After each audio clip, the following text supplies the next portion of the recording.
Royals baseball from Chicago. After a late night, early morning, the Royals are back on the road again for 7. They'll begin with a 3-game series against the White Sox. Hi, everyone. Welcome back to the ballpark with Rex Sudler. I'm Ryan Lefevre. In 2014 and 15, the Royals did not have one single MVP candidate, and yet they went to the World Series both years. It's just a very balanced team. All 25-man guys contributed. And while the Royals have a ways to go on offense now, we're seeing some balance again. Yeah, and first-year hitting coach Terry Bradshaw's got to be really happy about the output last night and really since the All-Star break. But last night, hey, you got RBIs from 6 different players. Spread the love around, and it was great to see. Guys not trying to hit homers, but just staying within themselves. Not thinking, but reacting. That's the whole key to hitting, and it's been nice to see as everyone chipped in. Jacob Junis, the Illinois native, will take the mound tonight. His 3rd start of his last 4 against the Chicago team.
Chicago, Illinois.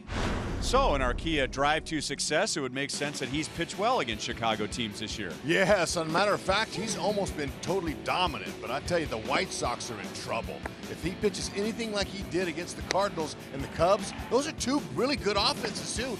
Executing his pitches, and he couldn't get the job done. He'll be going up against former Royal James Shields.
9 games here in 38 days. The White Sox won the first 5. The Royals have won 5 of the last 8. The lineups and first pitch are coming up next.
Tonight, tomorrow night, or Sunday afternoon in Chicago. And the Royals just finished a 10-game homestand. We had 4 different rain delays of over 3 hours, including 2 hours and 14 minutes last night. So the Royals got into Chicago very late.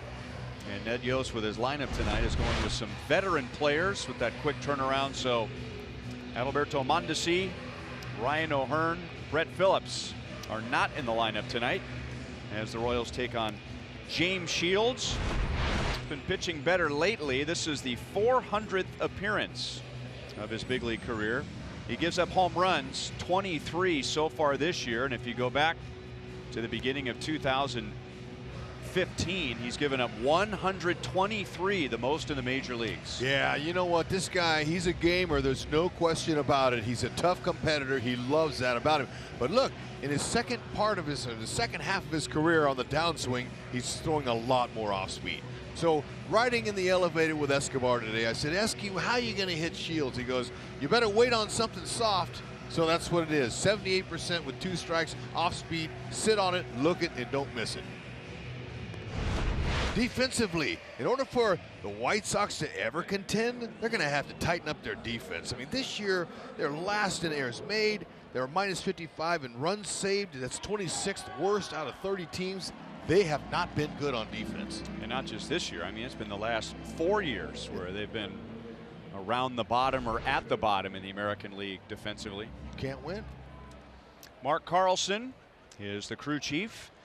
It is the air show, military air show over the weekend here in Chicago, and Mark Carlson is a former member of the United States Marine Corps, so a little extra pride for him this weekend.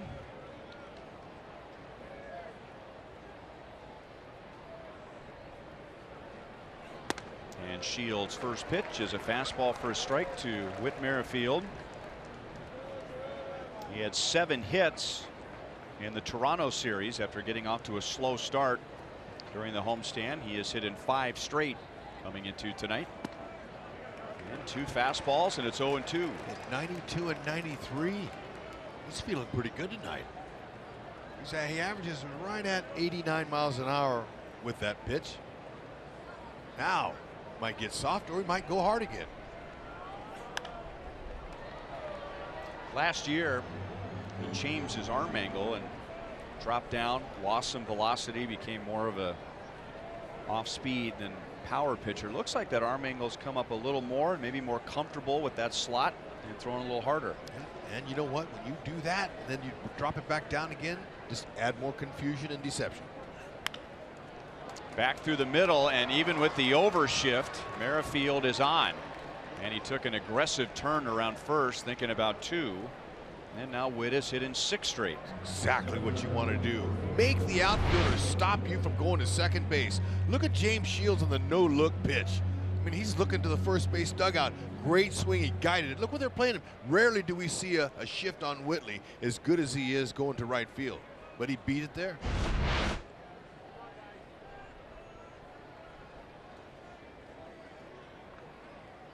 Six in a row with a .429 batting average, and now we'll see if the Royals are running on the White Sox in this series.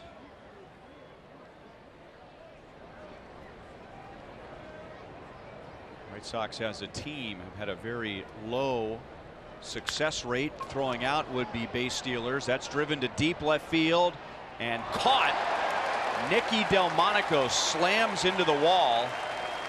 And Alex Gordon's series with the White Sox is a continuation of his series against the Blue Jays. He had one hard hit ball after another, but when the series was all said and done, he was just 1 for 14. This is a great catch. You know why? Because he knew he was getting close to contact, and his concentration did not waver. Delmonico, that was pretty nice.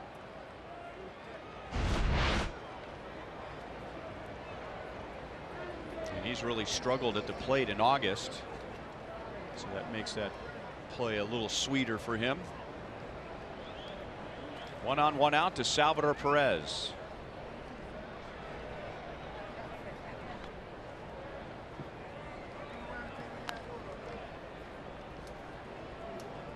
This is the 4th time this year that the Royals have faced James Shields. He is 2-1 in his first 3 starts.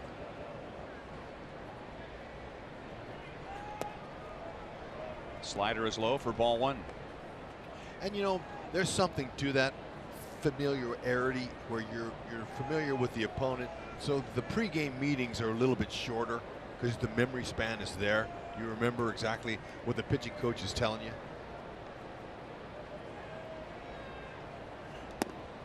2-0. Donnie Cooper, his longtime pitching coach, of course, the longtime pitching coach for the White Sox, was telling me before the game about James Shields that he's really embracing Shields a lot more than he had the last year or so. They butted heads a little bit. Now he's starting to understand Shields. Shields is obviously a very confident and a big-time competitor, but he's listening a lot more, and they're working better together. He said that Shields in his second part of his career is understanding who he is and how he's going to succeed moving forward. He's been good.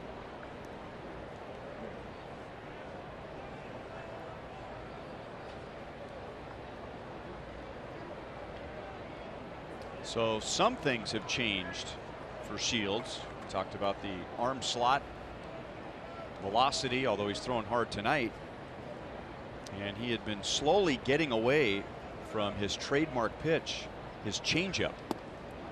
There's a breaking ball in for a strike, and now he's going back to that pitch. Last year he used it just over 10%. Now he's up to almost 20% this year, and you can see why on the bottom line. Last year that changeup got knocked around, 283, and now the league is hitting under 200 against his change.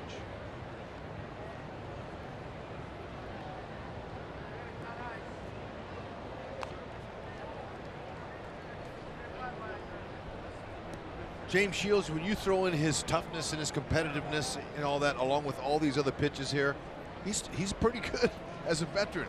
36 years old. So talked about the changeup, but he's inventing pitches now in arm angles. And he's sped up on Salvi and gets the strikeout.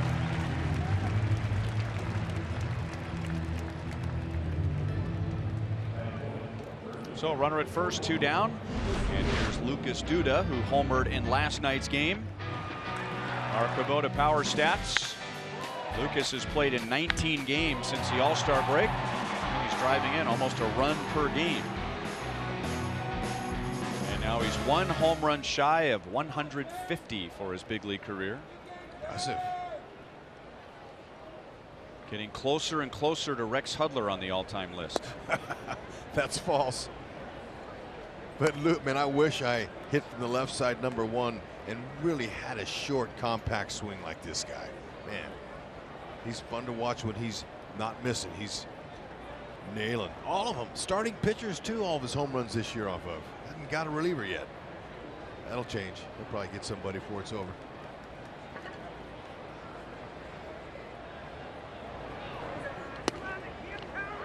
There's a changeup, called a strike.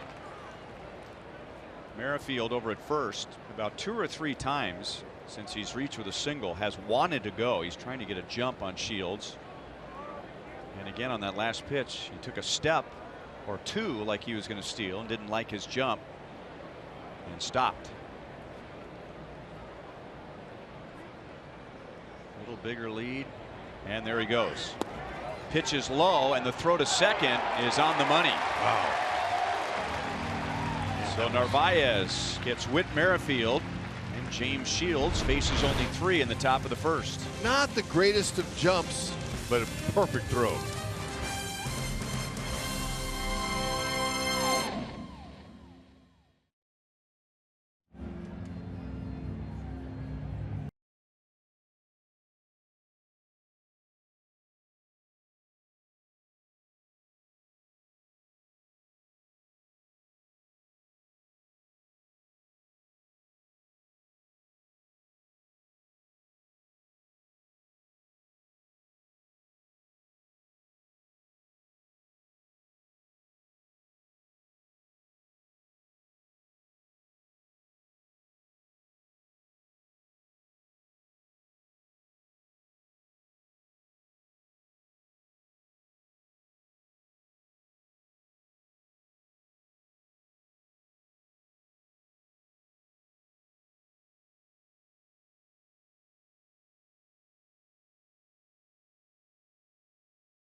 Loaded with potential offensively, but White Sox are 12th in the American League in runs scored, and they've really scuffled in August. They have the lowest batting average this month, the most strikeouts, and the lowest on base percentage in the American League in the month of August. And they're facing Jacob Junis. He's had kind of an up and down season, but right now experiencing an up with back-to-back good starts against the Cubs and the Cardinals. 2 really good offenses. And he can begin by not allowing a home run to the leadoff man, which he has done in his first 2 starts against the Sox. That would be good. Find the right zone. Oh. So there's 1 step in the right direction. And that was the right zone. So we talk about finding the right zone. That means down in the downward part of the strike zone, because you mentioned it. The home runs have been an issue for him. The 26, that's tied for second most in the major leagues. But against the White Sox, 6 of his 12 hits allowed have been on home runs. I mean, he's got to keep the ball in the ballpark, and he can do that if he's executing his slider. It's a very good pitch for him. Yolmer Sanchez. Another switch hitter. Fastball is ruled inside by Mark Carlson.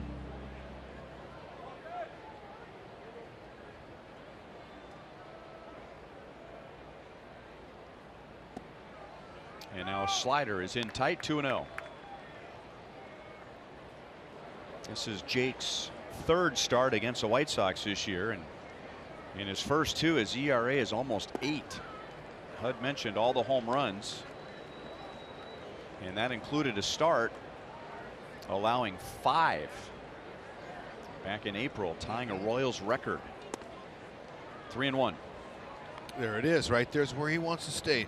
Now, some of those home runs have been on the slider, even though that's his most effective pitch, 8 to be exact. So Ned wants to stay up on top of the slider, not on the side. At the side of the slider, it just spins, but when he's getting that good downward movement, he's effective.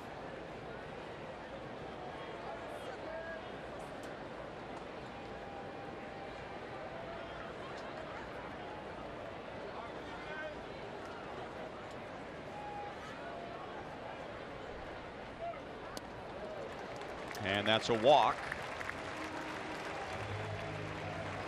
1 on, 1 out. The Royals' forward around the horn defense have been just brilliant to watch. They've extended their club record to 16 straight games without an error, which spans 147 innings. It's been really good, dating back to July 29th. +5 this season in defensive runs saved. That's good for 18th out of 30. It's pretty good. So they're continuing to catch the ball, and one of the reasons they've been fun to watch. Defensive side of it's working. You got different players playing in different spots. Rosell Herrera's getting another start at second base. Dozier's been playing first and third. Merrifield moves all over the ballpark. That's what makes that streak even more impressive.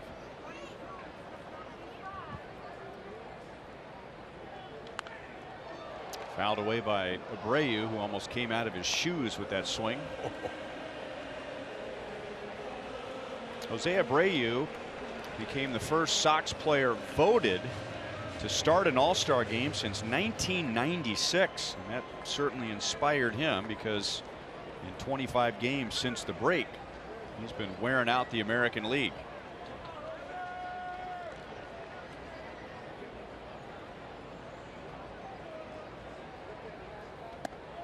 High and tight. 2-1.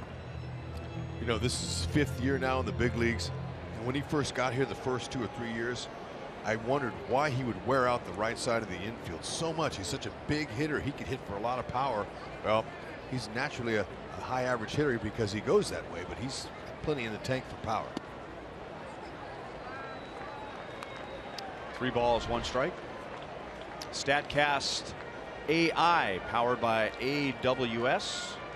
And you can still spray it around. There's a slight shift to the left.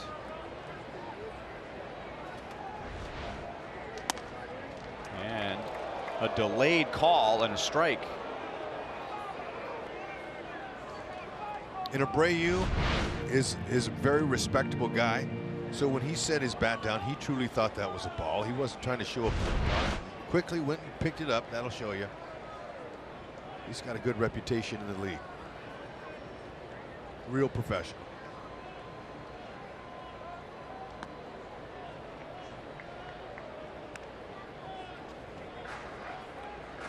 White Sox like to run.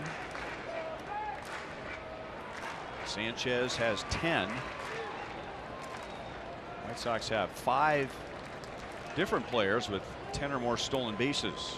We'll see how that applies with Salvador Perez behind the plate.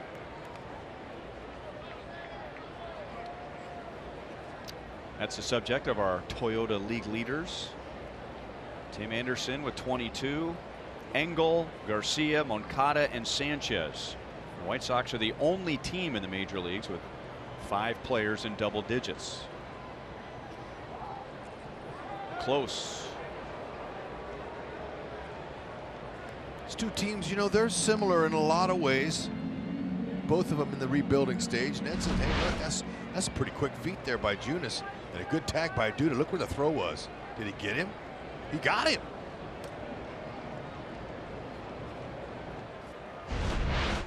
That view there looked like he put the tag on his hip. Yeah.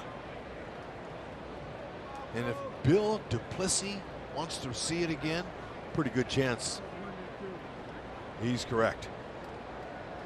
What a perfect location for the throw. Made it really easy for Duda, or easier for Duda. So Mark Carlson is the crew chief, along with Trip Gibson, the umpire who made the call over at first. And you notice Lucas Duda, after he put the tag on him, he didn't point over to the dugout, or he didn't get the ball right back to the pitcher. He walked away from the play and hesitated enough for Ned to get to call for Billy Duplessis. He puts the tag on him. To me, it looked like he got him. He showed the ball to the umpire, and then he took 2 or 3 steps without saying a word, and that told me that he thinks he got him. I mean, he's a real quiet guy, very unassuming, but a smart ball player.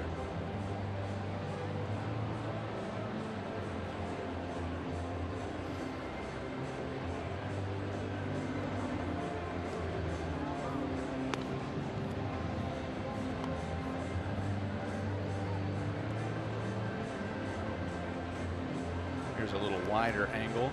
Contact there. Question is there a definitive look where Sanchez's hand is? We're about to find out. Wow.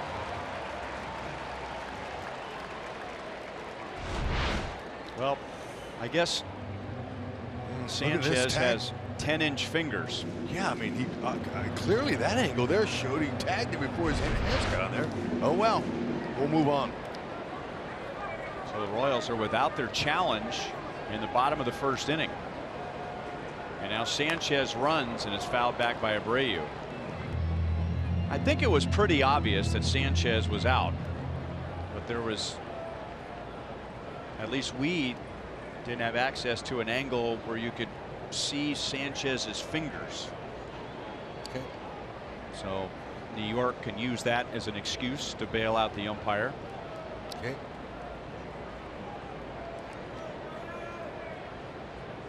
Sanchez runs again, and Abreu pops it up. Merrifield sprints in from center, and he's got it. And Sanchez had gotten a long way in between first and second.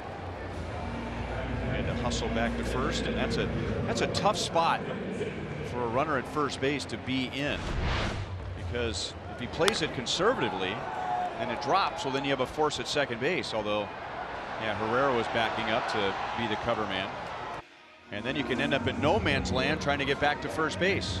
Yeah, but this was a really good play by Whitley, because he didn't have Herrera, the second baseman, because he was covering on the throw. So Whit had to cover a lot of ground to make that play. Way to bail him out. 2 outs. Abreu, good power. You're going to play him deep. That was a nice play. And this is a tough time of night too, even though it could get a little bit tougher to see that ball going up. Twilight.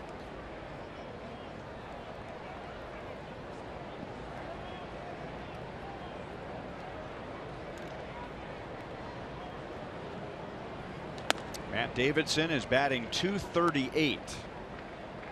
That's all together. But against the Royals, he is hitting .400. 8 of his 17 home runs this year have been against the Royals. And he lines one into left center field. Sanchez on his way to third. And Alex gets the ball to Herrera on one bounce. So Davidson gets another hit against KC, and the White Sox have runners at the corners with 2 down.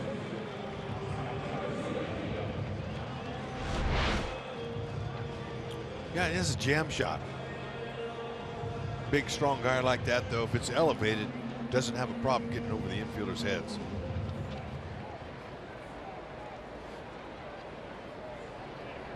But there's 2 outs. He can execute a pitch here. He can get out of it.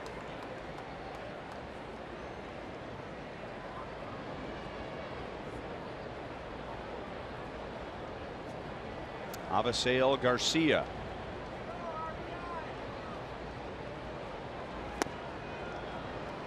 Kind of chase a slider. Junis this year has allowed a .294 average with runners in scoring position, but he has been much better over his last 4. Some of it has to do with some bad luck. Right. Good fortune here as he gets a fly ball to right field, and the White Sox strand 2 in the bottom of the first.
And as you enjoy a Miller Lite, look forward to the whole true moment later in tonight's game. Here being guaranteed rate field. Chicago, South Side. Lucas Duda was at the plate when Merrifield was caught stealing in the first inning, so he gets a fresh at bat, followed by Herrera and Bonifacio.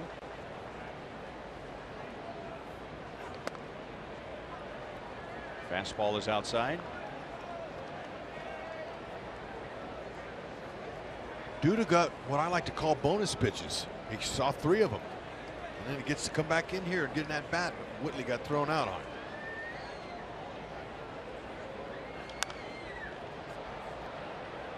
That'll be back into the crowd. A crowd mixed with some Elvis impersonators. It is Elvis night. And there's going to be an Elvis themed concert after the game. And then an Elvis themed fireworks show. That used to be a good look. Hey, even the little ones have the spirit tonight. It's awesome. Love it. Some energy in this ballpark tonight.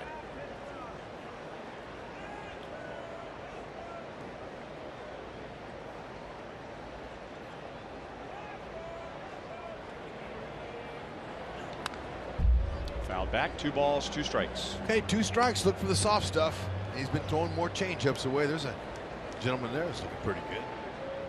Just ask him, he'll tell you. Is that Andrew Dice Clay? Not sure.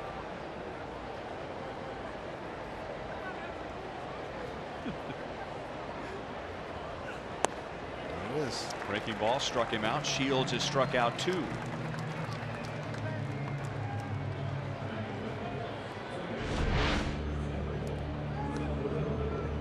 That's a good looking curveball there. That's 80 and straight down the hammer.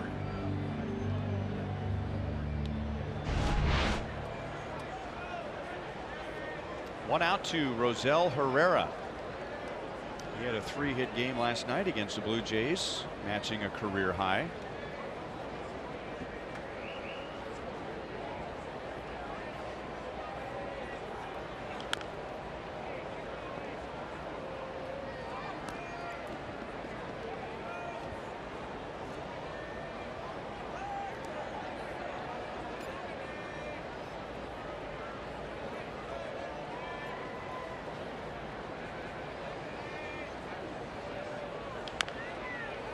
Back to Shields on a bounce. And there are 2 down. Shields is in the final year of a big contract he signed with the Padres after 2014 with the Royals. And he had a good year the first year, decent the second. But his last 2 seasons, his ERA with the White Sox has been 6.77 and 5.23, which would lead to obvious speculation that maybe this is it for him. Contract is over. He hasn't been pitching well, but who knows? He may be earning himself a job by the way he's pitched this year for the White Sox. Pitching coach Donnie Cooper, ooh, good rip, said that he can pitch next year and be a good 5th starter for somebody, and that James Shields has told Donnie Cooper that he helps build 2nd division teams in his career. That's what he's done in Tampa, Kansas City, and now he thinks he can help the White Sox. He's doing more mentoring, and Cooper said he's doing that more with his confidence, a very confident guy, and his competitiveness. So he's found the 2nd wind in his new life here. He's having a good year. 5th starter, minimum wage, that's got experience. There you go. Everybody wants him.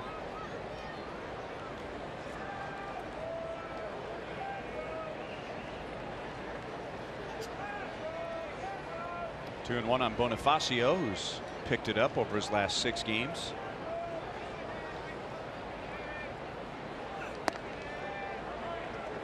Caught the edge. 2 balls, 2 strikes. He had scuffled for over 2 weeks. He hadn't had an RBI. And now that's over his last 6. 300, 3 driven in. And hit hard, but right to Sanchez over at 3rd. And Shields has faced the minimum in the first 2 innings.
Jayhawk fans, your night is coming up Friday, August 24th, before the Royals host the Indians. Purchase a theme ticket to receive this Royals cap featuring the Jayhawk logo, and then stay after the game to enjoy summer fireworks. Royals.com/theme tickets. Strike from Junis to Omar Narvaez, who has already thrown out a runner. He got Merrifield in the first inning trying to steal second. Narvaez is hitting .282, but much better than that since the beginning of June, not long after Wellington Castillo, the White Sox regular catcher, was suspended. Took advantage of the opportunity. He has hit .356 since June 1st. Second highest average in the major leagues. And when you have numbers like that, you are clearly hitting the fastball. And that is the highest line drive rate in the major leagues. Hey, it's impressive.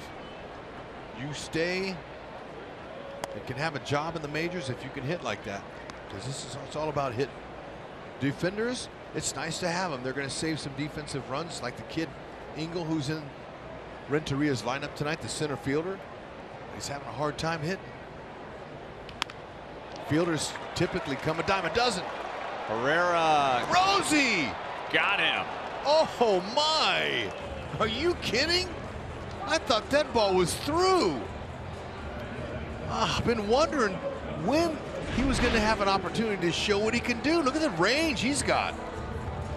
Wow. And look at the arm. Now, sure, it's Narvaez running, but look, I don't care. That took a long time to develop. But look at the up and the down and up. Impressive. Been watching Mondesi making plays like that.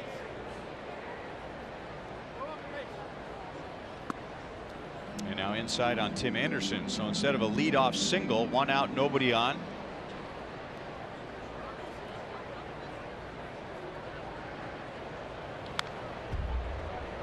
One ball, one strike. Let's go to Joel. Well, that play may be surprising only because we haven't seen a lot of Rosell Herrera in the infield, but it's not surprising to, you just mentioned Adalberto Mondesi. We all saw Herrera as an outfielder before he came to infield, but Mondesi was telling me today that in low A ball competing against Herrera, he knew him only as an infielder, and the two were competing shortstops at that point. And he said that in the Sally League at that point, 5-6 years ago, he thought Herrera was the best player in the league. Rosie telling me even at 6'4", he's comfortable. Deep to left field and just beyond Alex Gordon's reach. Tim Anderson is going to head for third, and he slowed down going around second base, making it a closer play. I think he thought it was a homer for some reason, but maybe I'm wrong.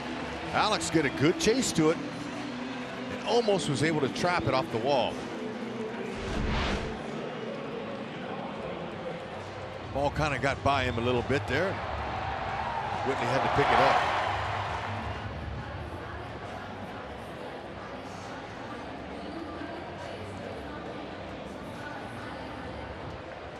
Didn't look like he thought it was out. That's some cruising speed there.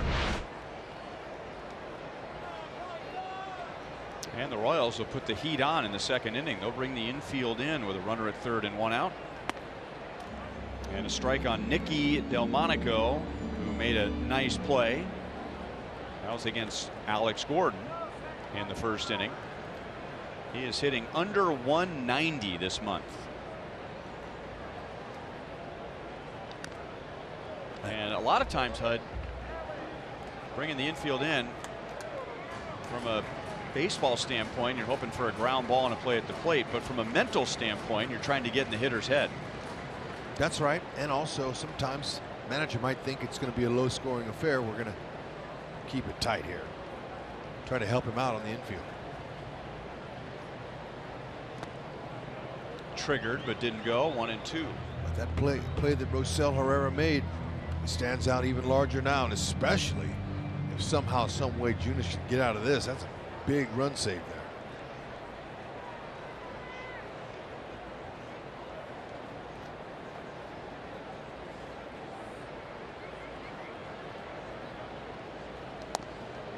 Pitch got away from him. 2 balls, 2 strikes.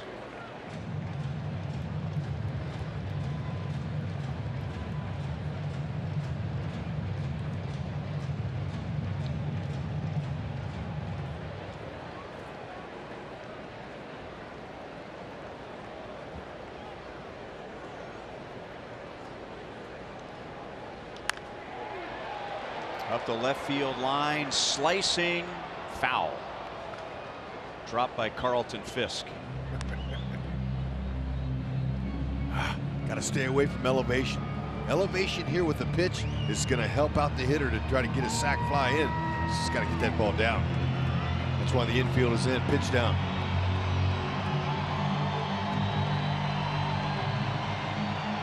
Sometimes it's a little easier said than done, but that's what he wants to do.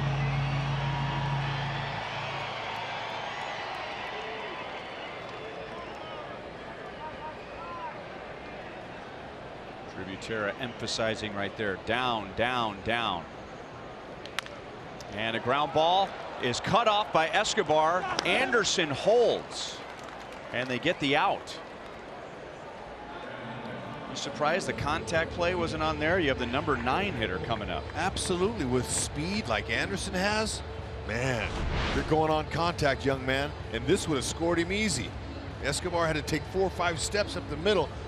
And I think Escobar was a little shocked he didn't go, but hey, making that play that Rosie made look even better and better.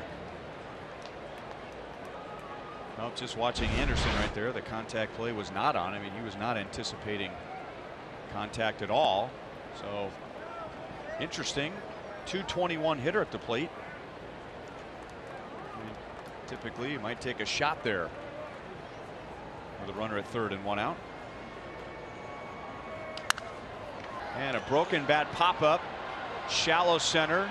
Herrera wants it, and he's got it. So the inning began with an excellent play by Herrera, and it ends with a pop-up into Rosie's glove. Play the game, Rosie. Save the run.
We have a full day of baseball tomorrow on Fox Sports Kansas City and FS1. The FS1 doubleheader has the Orioles and Indians, followed by the Brewers and Cardinals. And here on Fox Sports Kansas City, it's the Royals and the White Sox. Our coverage begins at 5:30. And that's Brad Keller against Dylan Covey. 1-1 on Hunter Dozier, who put an end to an 0 for 13 last night with a couple of solid hits. He had a shot to left and then went the other way with a base hit to right.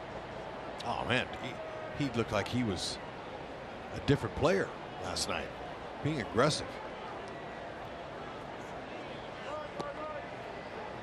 2-1.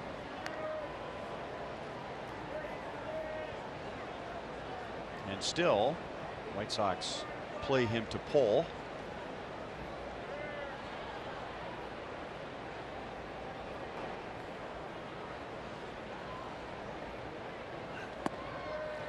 Slider, 2-2. Shields is a guy you got to zone. You can't just sit on a pitch. He's got all kinds of pitches. You got to put him in a certain zone. And if it doesn't matter what it is, it's that spot and go for it. That breaking ball stayed up. It did. You know, Joel did a nice job on an interview today on Price Chopper Royals Live with Dozier and O'Hearn, buddies growing up in Texas, and it was interesting to hear the camaraderie between the two and what their likes, their dislikes, what kind of personalities they have. Go hard. Anderson throws out Dozier, and looking at Ryan O'Hearn in the dugout. Last time we were here, he hit his first major league home run. That was about 2.5 weeks ago, and it was against James Shields in his second big league at bat. Yeah, kind of wondering why he didn't make the lineup call today, but you know, Ned, he's trying to find time for everybody. Yeah, he certainly never forget this place. Alcides Escobar with one out, nobody on, and he jumps on the first pitch and lines it into left field. And it was Escobar that was telling me, you got to look for an off-speed pitch. He jumped on a heater right there. See, in fact, it was 91.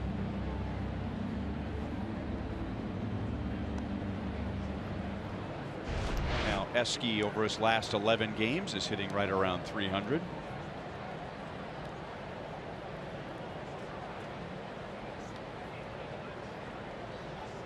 One on, one out to Drew Butera, who last played on Sunday in the final game with the Cardinals.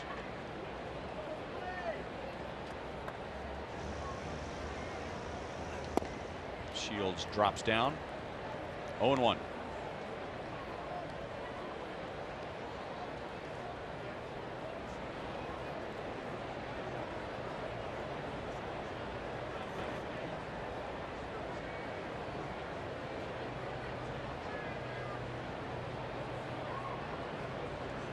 Dropping down again, that time off speed. 1 ball, 1 strike. No swing. Looking down at Mike Jershely, who's rolling through the signs, and Butera would be a good candidate for a hit and run, and the White Sox have basically given him, absolutely given him, the right side of the infield. No doubt, and he can do that. We've seen him alter his swings at times to shoot the ball that way.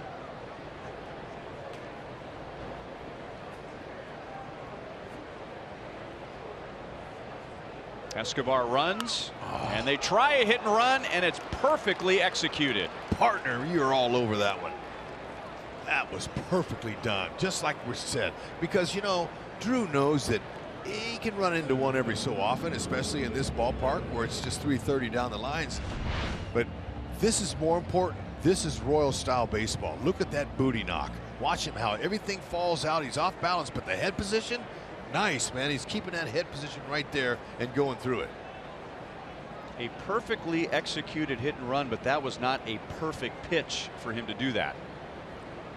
No, but when you're told to swing at the next pitch on a hit and run, you're supposed to swing at it. He was able to you know, stay on it. But I'm saying that would have been a much easier pitch to pull. I mean, where that pitch was, that was not, you know, sometimes you get a fastball out over the plate, but he really had to manipulate the bat with that swing. No question. Now pulled foul by Witt. He singled to center field in the first inning.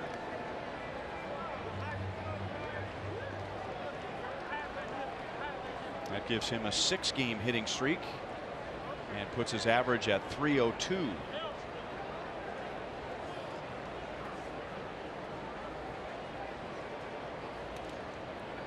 White Sox couldn't get a run home when they had less than 2 outs, a runner at third. Let's see if the Royals can here. Got the right man up. Ooh. Good pitch there. Fooled him.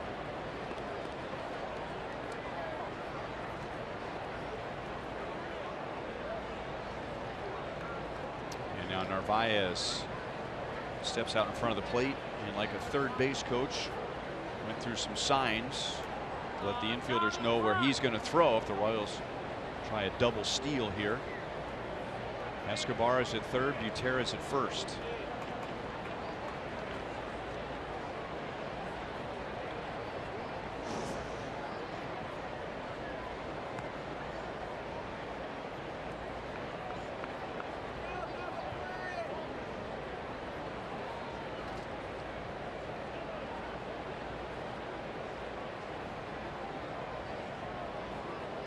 We have just been informed that Leury Garcia, who just came off the disabled list today, has taken over in right field for Avisail Garcia.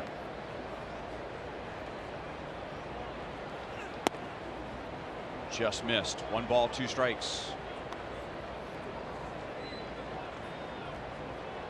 Avisail Garcia flied out to right field to end the bottom of the first inning, but we went back out there on defense in the second.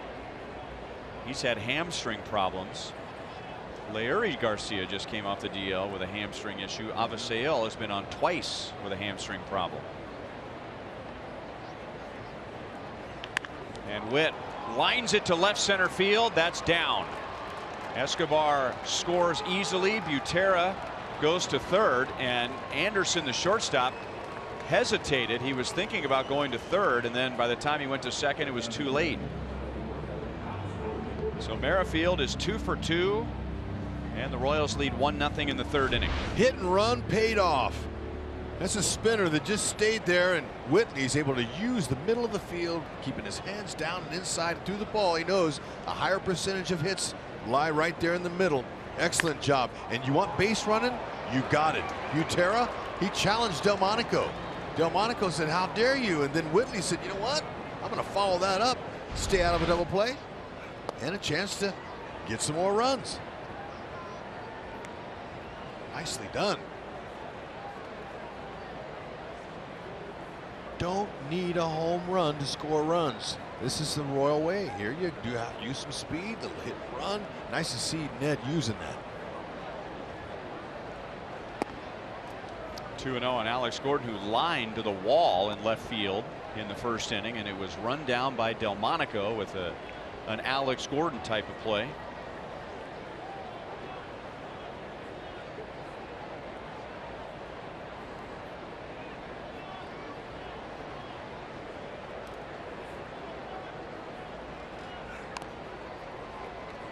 Got him to swing at a slider bearing in on his knuckles. This ball was struck. I thought for sure it's off the wall. Delmonico, perfect route to it. Man, that was a hard crash landing for sure. Good he didn't hurt his shoulder on that. That is a cap tipper, no question. Do that again, they'll get another run if Alex can hit it out there. Love how Alex is using the whole field now. Totally different hitter than he was at the beginning. That was a good swing to left. Everything's improved. His batting average has come up. His next RBI will be his 30th. He's hitting .258 with runners in scoring position. When you use the whole field, the numbers start showing.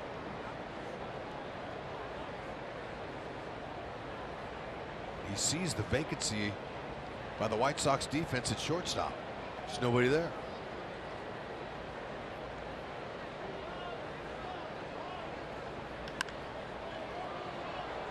That should be deep enough. Delmonico sets his feet, and he'll play it to third. So Alex Gordon has a sacrifice fly, and the Royals have 2 in the third inning. Again, staying inside the baseball.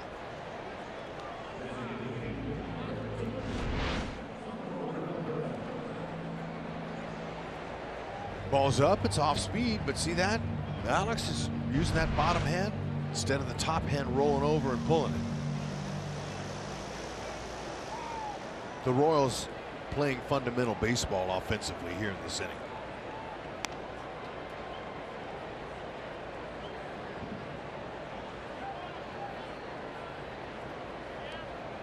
Salvador Perez struck out swinging in the first inning.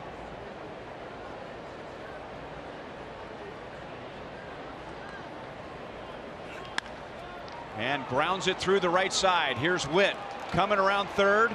Garcia's throw is up the line. Witt missed home plate, but has plenty of time to get back to home plate, and the Royals have 3 in the third inning.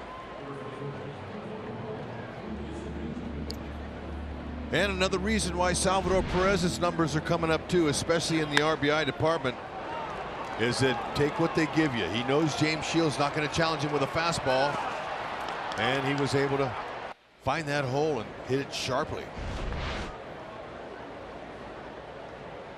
So Merrifield, Gordon, and Perez drive in runs.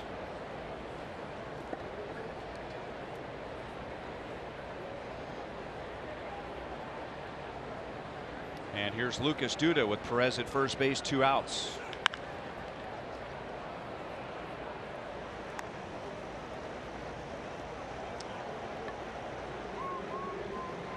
Salvi's at 60 RBIs. He continues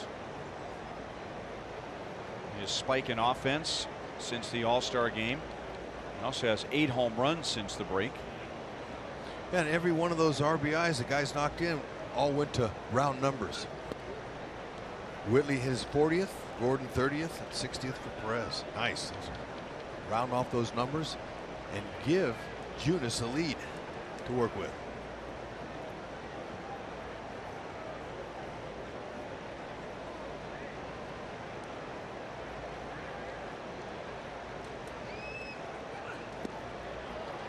And Shields gets Duda again, and then, as he often did with the Royals, shows his frustration when the inning is over. The hit and run got the inning going, and the Royals end up with 3 in the 3rd. They fed off of it. Nicely done.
Missouri Lottery. Every ticket played gives back to Missouri schools.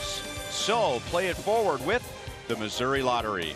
And by Chevrolet, the most awarded and fastest growing brand the last 4 years overall. Find yours at your Kansas City area Chevy dealers. Whit Merrifield drove in the first of the Royals' 3 runs in the 3rd inning. And remember, Alex Gordon drove in the 2nd. Salvador Perez, who's the DH, the 3rd. Whit, for most of the first half, among other categories, was among the league leaders in doubles. But his RBI double was his first double in 22 games.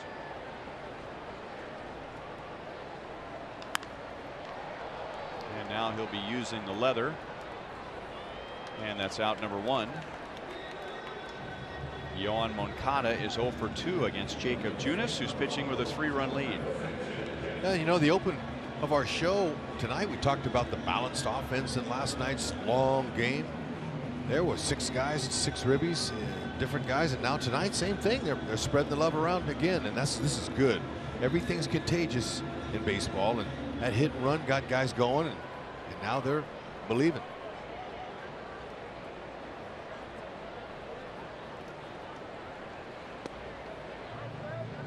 Strike to Yomer Sanchez. He was on with a 1-out walk. The Royals thought that Junis had picked him off. The Royals used a challenge. And I think using common sense, Sanchez was out. But as far as we could see, there was no definitive angle showing exactly when Sanchez's hand hit first base. So they went with call stands, and he was safe, and now he takes one off the foot.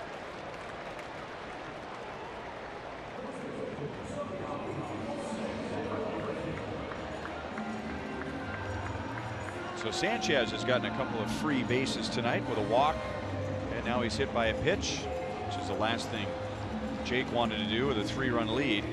Now he's getting into the middle of the order.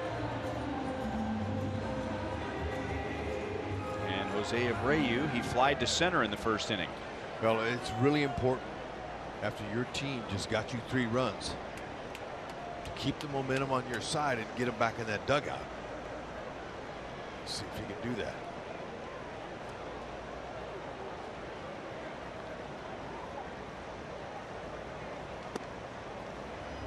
Inside for ball 1.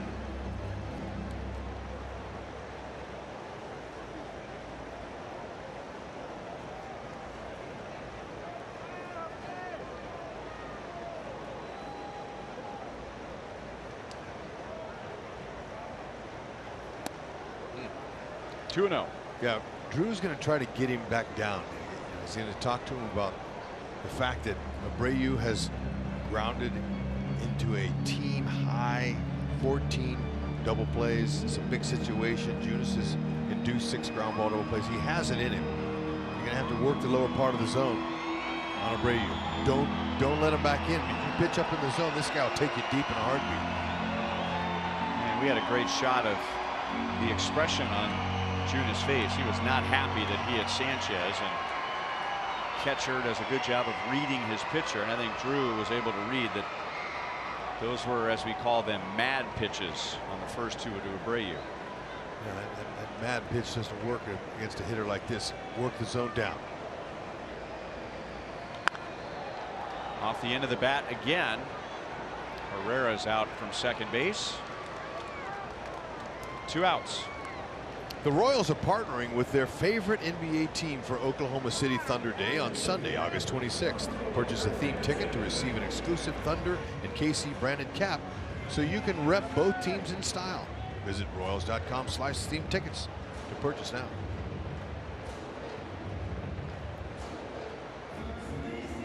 A lot of Royals fans are here. A beautiful weekend in Chicago, and as always, there's a lot going on. And the Royals are here for a 3rd straight trip. It's incredible. I've never heard of that before, and I'll bet we'll never see that again. Yeah, I mean, it's a great city to visit. There's Jacob Junis' father with the sunglasses on his head. About a 2-hour drive from Rock Falls, and 3 of his last 4 starts have been against Chicago teams. He's got a great fan section there. I met his 5th grade teacher today. He was all proud.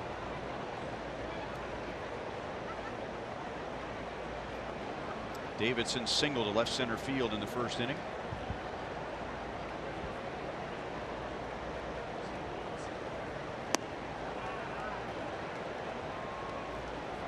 One and 2.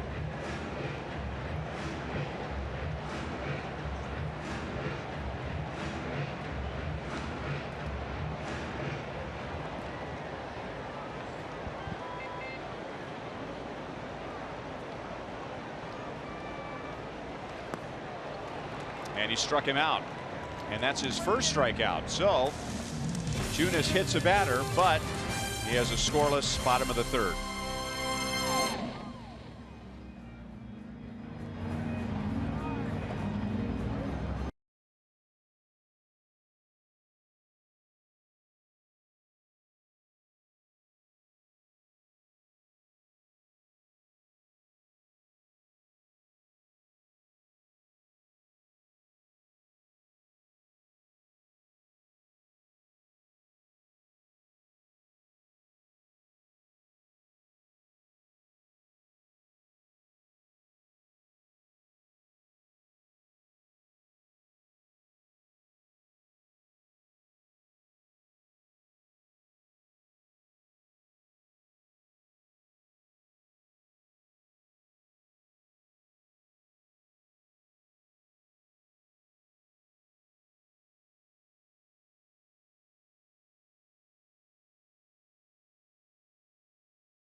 immobile. And the Royals, in a Royals way, came up with 3 in the 3rd inning. That was so great to watch them produce that.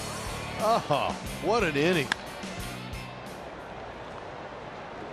Hit and run, got the inning going. Whit Merrifield drove in a run with a double. Alex Gordon had a sacrifice fly, and then Salvador Perez with 2 outs drove in the 3rd run, and now Shields gets Herrera, Bonifacio, and Dozier in the 4th inning. Inside, almost got him on the jersey. Rosie grounded back to Shields in the 2nd. Well, he's chipped in with one of the best defensive plays already tonight. Certainly saved a run. Joel was talking about how Herrera and Mondesi played against each other in the South Atlantic League, and Mondi told Joel he was the best player in the league, and he meant that in a literal sense. Herrera was the MVP of the league that year, and it seems like those two have a little internal competition, you know, with hustling on the field, hustling around the bases, and now, you know, Mondesi, who's been great defensively lately. That'll rub off on everybody. 3-2. It really does. Look at you know, you can look at Phillips and Mondesi both sharing there. That's the lifeline of the future of the Royals right there. Those two guys, middle guys, you're your athletes. Shortstop, center fielder, those are your players.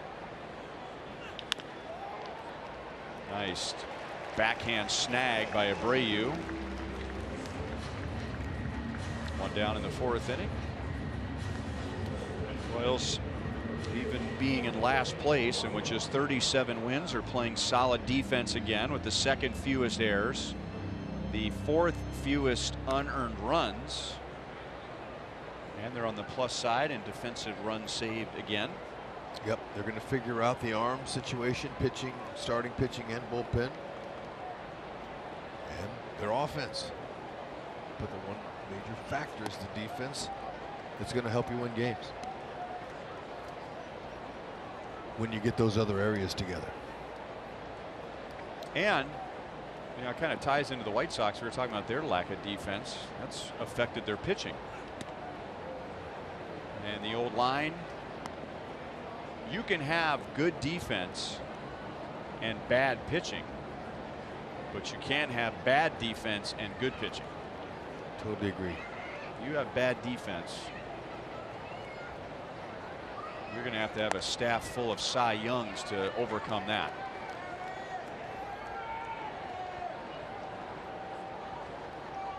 And the White Sox, the 2nd most errors in the major leagues, the most unearned runs. That hurts the pitching. And they're 13th at -55 in defensive runs saved.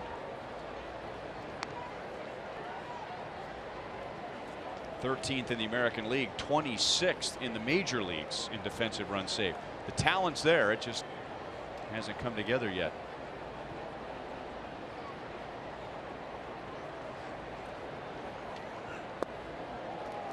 Got him to take a bad swing. Shields strikes out his 4th. 2 down. Let's go to Joel. Well, you guys were talking a little earlier about Hunter Dozier looking better last night. Think about this, guys. He will turn 27 next Wednesday when the Royals are in St. Petersburg, and he's still learning. This is still new. His 76th big league game. He said it helped that he got a small taste in 2016 with 8 games, and then he got some confidence early on playing every day when Lucas Duda was hurt. And then he went in what he called that rookie funk, and the numbers show it. 193 in June, 175 in July, but now batting 265 in August. He says he still has a long ways to go, but he's feeling a little bit better, putting in all the work with Terry Bradshaw and Pedro Grifol. And most importantly, he says he's feeling more comfortable being here at the big league level. Looks like there's a lot less thinking going on at the plate and just more reacting. Shields threw him an off-speed breaking ball there. No balls, 2 strikes. Yeah, you know, it's really fortunate for him that he's with this organization at this time when they're able to let him play and go through that slump. And I know a lot of organizations that they would give you 2 or 3 weeks, and then if you weren't improving, they would send you back or put you back on the bench again. And there comes a point where you have nothing more to prove at AAA. I mean, you're either going to figure it out here or you're not.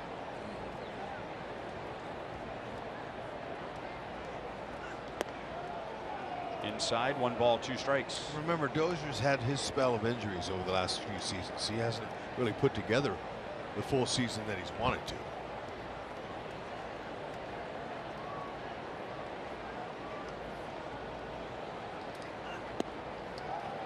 Over the inside, good pitch. So Shields has a 1-2-3 4th inning with a couple of strikeouts. Junis back to the hill with a 3-0 lead.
$10 tickets with the Price Chopper ballpark deals available now exclusively through the ballpark app. Get a $10 ticket for the Sunday, August 26th game against the Indians. And for more information, visit Royals.com/ballpark deal. Royals have another long homestand after this trip. The last one of August. The Indians, the Tigers, and the Orioles are coming to town. Here's Leury Garcia, and a line drive right to Dozier.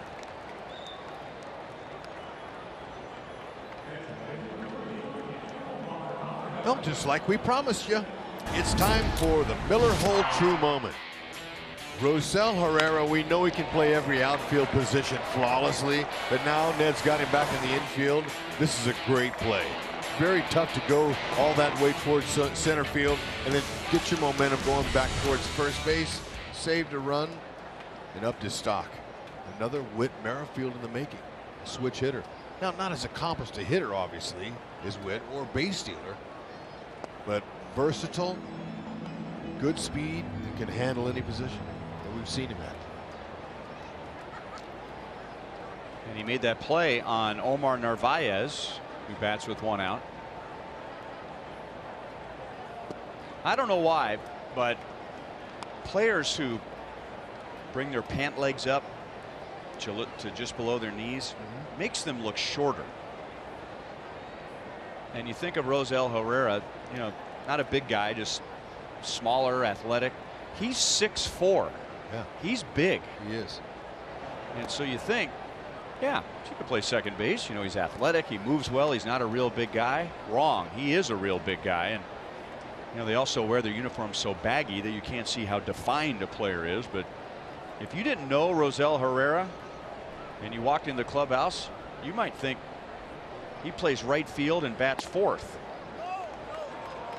Narvaez does not agree with the strike zone. He is down looking, and Jacob Junis has his 2nd strikeout. Mo Lottery replay shows you that ball right there at the top of the zone. We've seen Junis execute his slider in this position here in the upper part of the zone. Orvias thought that was a ball, but he's more successful down under their bats. But that's a good spot. Tim Anderson tripled with 1 out in the 2nd inning, but the White Sox couldn't get him home.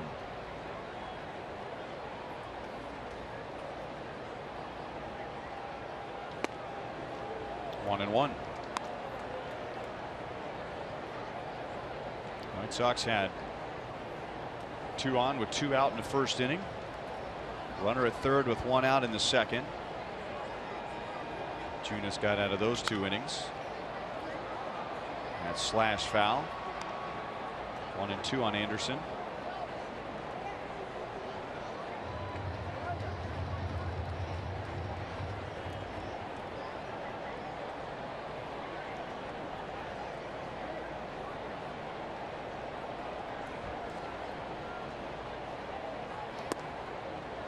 Two and two.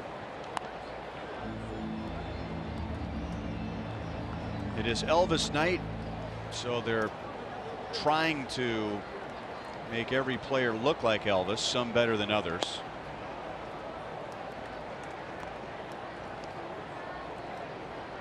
Tim Anderson could do a lot of things when his baseball career is over. I doubt he'll be on his way to Vegas to be an Elvis impersonator. I could be wrong. No, I don't think so. Ooh. Didn't want to lose him. That's Jacob's 2nd walk tonight.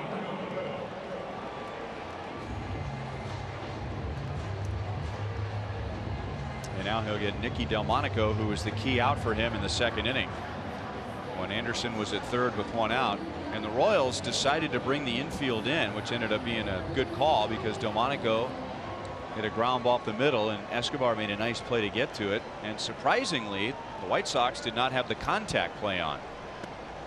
If they had, Anderson would have scored.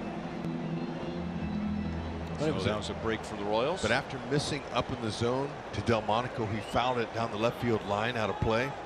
He came back and executed a good pitch in the zone where he wants to stay, out of the middle. It's a good pitch to get the grounder. Changeup.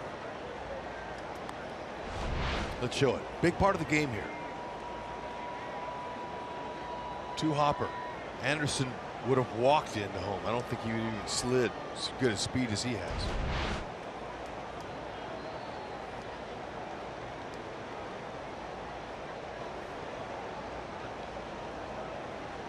He's running. And Drew's throw is high. So Anderson has his 23rd. I told you he's one of 5 White Sox who have double-digit strikeout stolen bases.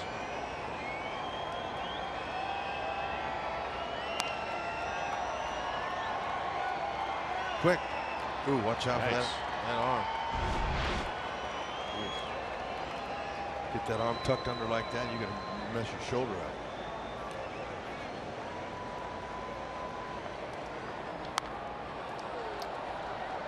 Still 1 and 2.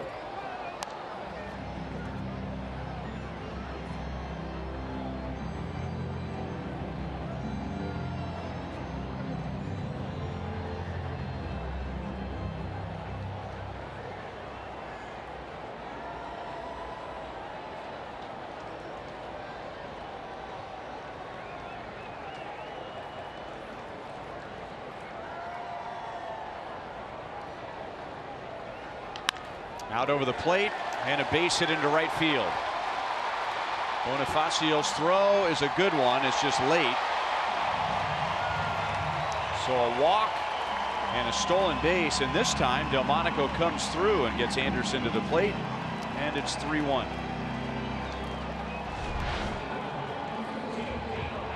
Yep, there it was, right down the middle, 90.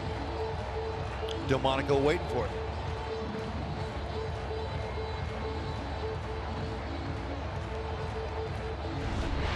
Nice throw by Bonifacio. Just Anderson outran it.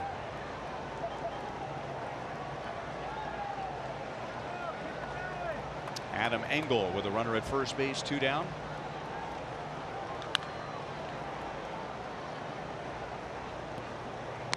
He popped out to Herrera at second base to end the second inning.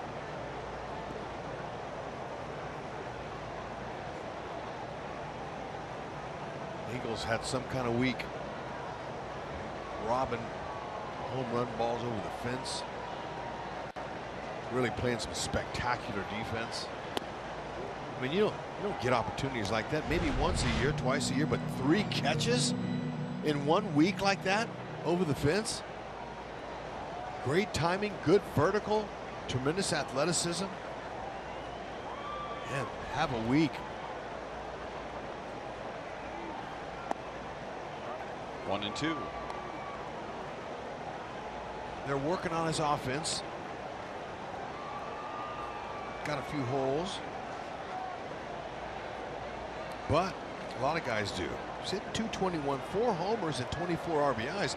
I mean, there's something there to work with. He's moving. He's got more hand movement now. He's got pop. And what they're working on him with is to keep his hands loose and keep him that bat moving. When he goes from a still position, he looks stiff. He has a little bit too much stiffness in his wrists and his hands, and they're trying to just get him to relax and loosen up. So the hand movement is working for him.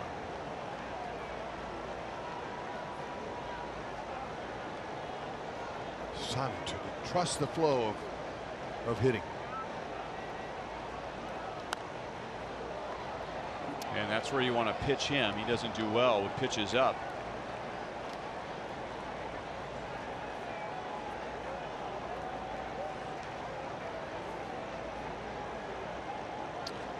Brett Phillips, Engel, a couple of young defensive center fielders in the division. Foul past his third base coach Nick Capra.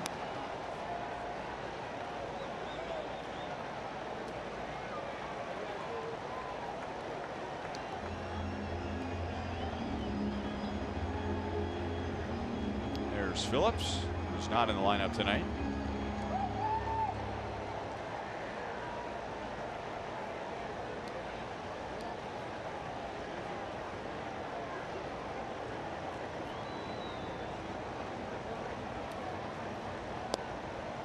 Two and two. You know, I even talked to Alex Gordon about this young man, Engel, right here.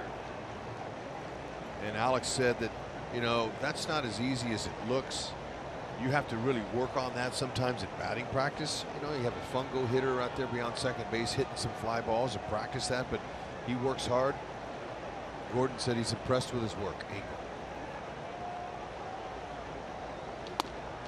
Fastball up, struck him out. White Sox get a 2-out run on an RBI from Delmonico. It is 3-1 KC.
by Jeep, the official vehicles of summer.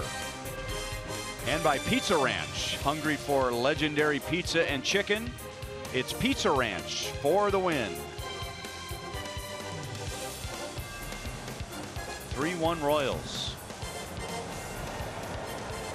Escobar, Butera, and Merrifield are coming up against James Shields. Those three scored in the third inning.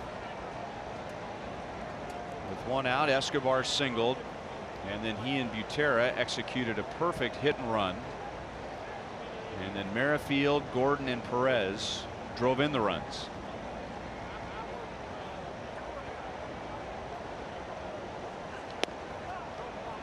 Two and 0 on Eske. And then Shields bounced back in the fourth inning and got the Royals in order with a couple of strikeouts. He has struck out 5.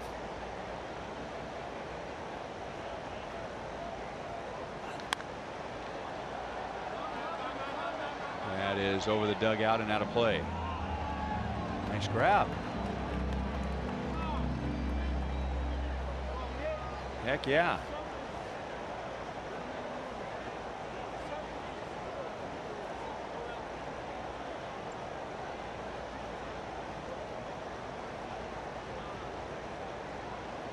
There's some more members of the Jake Junis fan club.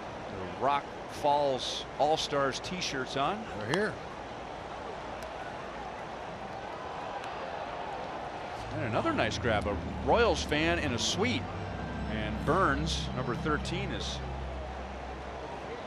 pointing up to a suite. A Royals fan in his powder blue jersey made that catch in a suite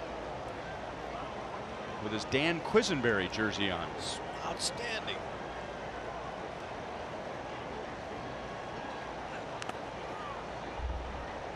Two and 2. Escobar during the homestand picked up his 200th double. So he is one of 11 in Royals history with that many doubles, beginning with George Brett, who had 665. Wow.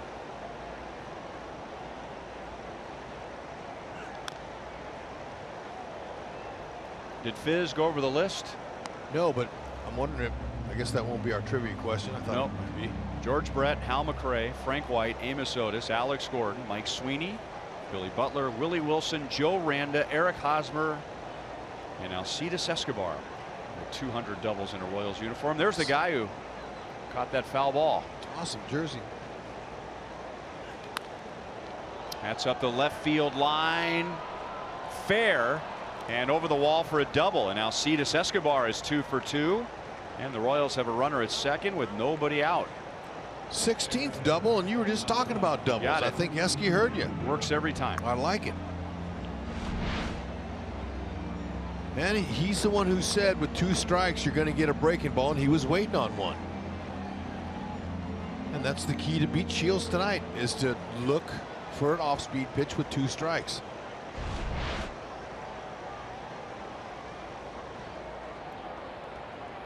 Nobody out. Let's see if Butera can do some more magic with his lumber.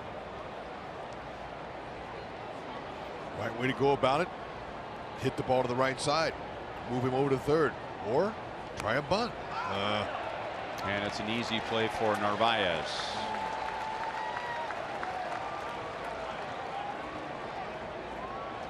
Time for our sprint trivia question. James Shields is one of 5 active right-handers with 11 or more postseason starts. One of 5 active right-handers with 11 or more postseason starts. Who are the other 4?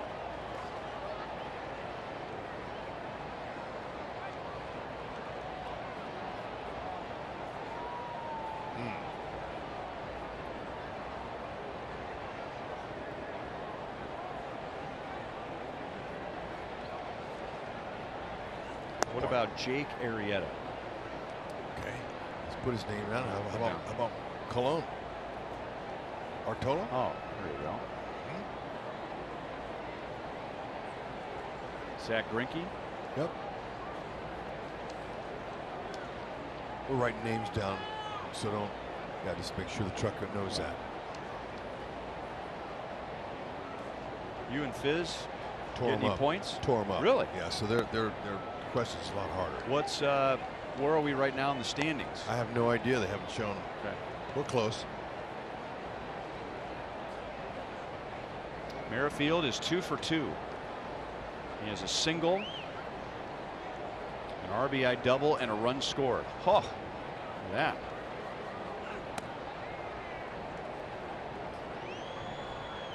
Okay.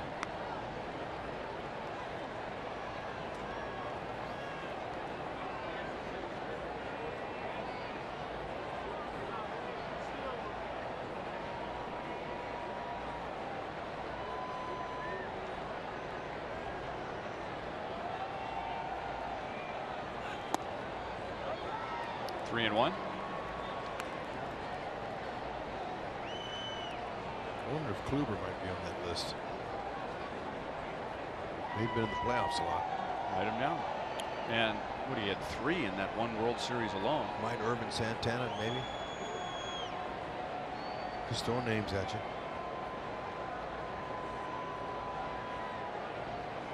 Verlander.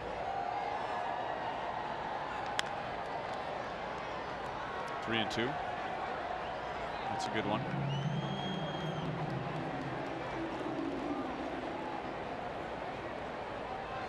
Wainwright, maybe?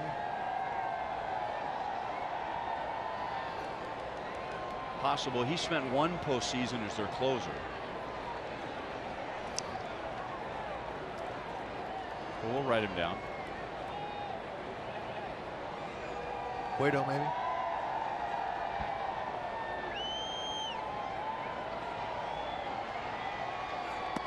All right, look at that. Whitley eyeballed him. That's Shields' first walk, and there are 2 on for Alex Gordon. Well, you want to run one up the flagpole? Knock yourself out. But don't walk into the flagpole. Run one up there.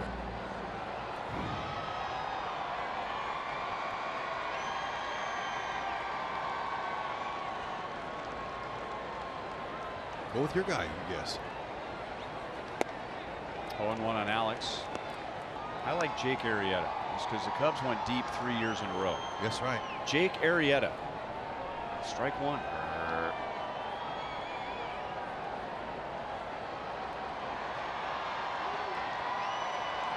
He has 9.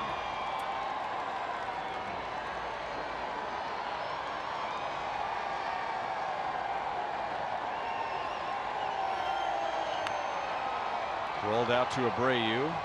He'll take it himself. 2 outs. Escobar goes to third. Merrifield up to second. Zach Greinke has been in the playoffs with the Brewers. Quite a few games with the Dodgers. And then Arizona last year. I don't know if that adds to 11.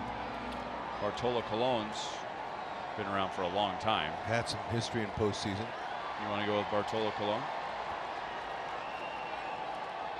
Well, we saw him as a reliever. 15.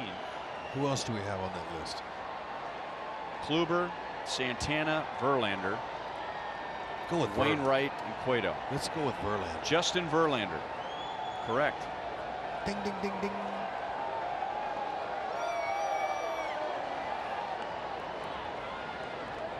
Cueto's probably had quite a few.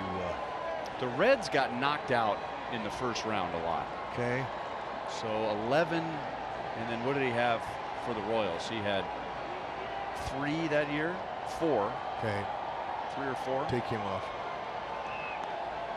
That's Shields. When was the last time you saw 1, let alone 2 pickoff attempts over at third base? Esky's got a smile on his face. He's getting a kick out of that.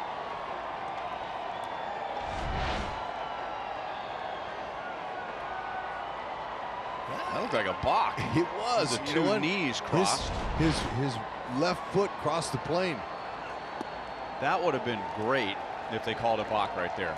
You're trying to pick the guy off at third. You really have no chance, and you end up balking him home. Adrian Johnson, third base umpire. That's his call. I don't know. If I'm Shields, I'm not trying that again.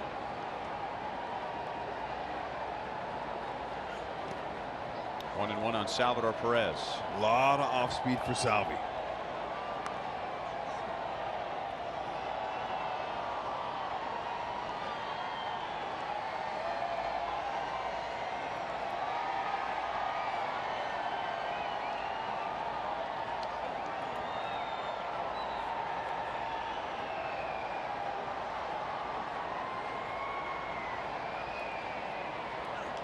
Out over the plate and popped up to right field.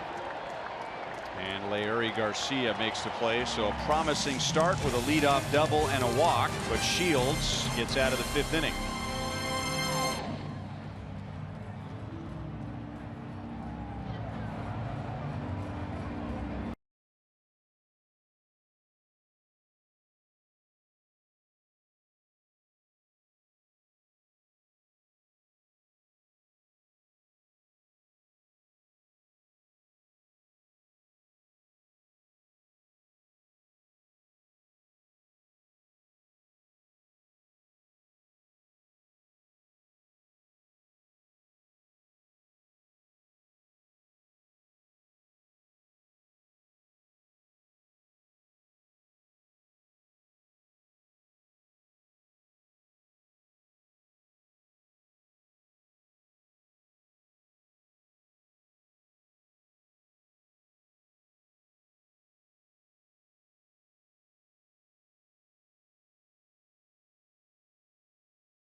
First time he got in trouble all night, he stayed out of the zone. That's what he wants. Away, away, away. Borderline pitches. This is going to be the success for Junis, and one of the reasons why he's done so well, just allowing 2 home runs in his last 5 starts before this one. So steady as she goes. Little slug bunt by Moncada, who's 0 for 2.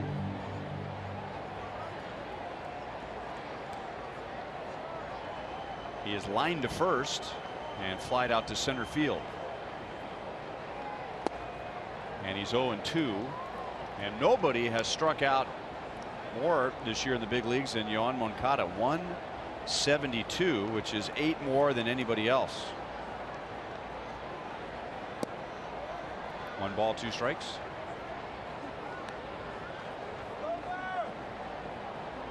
Eight more than Joey Gallo. Chris Taylor of the Dodgers is on that list.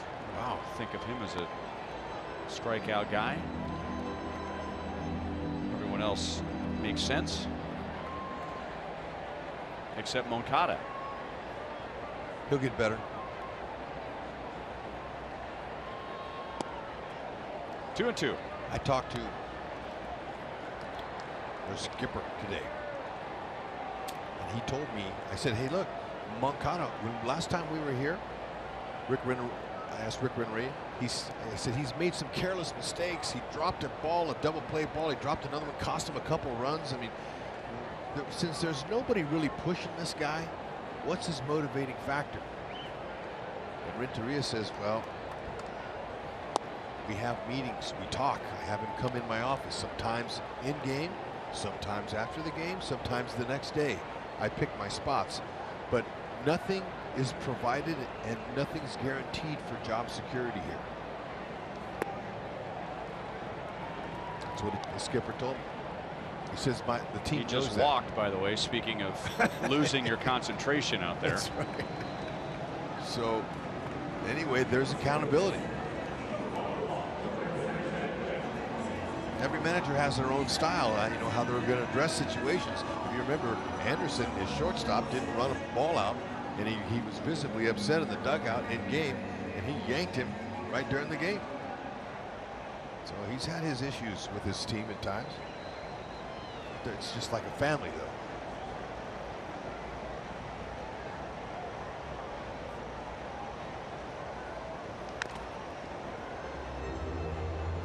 One strike on Yolmer Sanchez. He's walked and he's been hit by a pitch. This has been an issue for Junis this year, third time through the order. And Ned Yost has talked about, from a stamina standpoint, you know, what's next for Junis, taking his game to the next level, being able to bring that number down third time through, which is really something you can't do in the middle of the season. That is something that happens in the off season. Yeah, and I think that he could probably use a few more changeups as well, balance it out a little bit, give him another weapon. He has one, but he so far this year has just used it 6% of the time.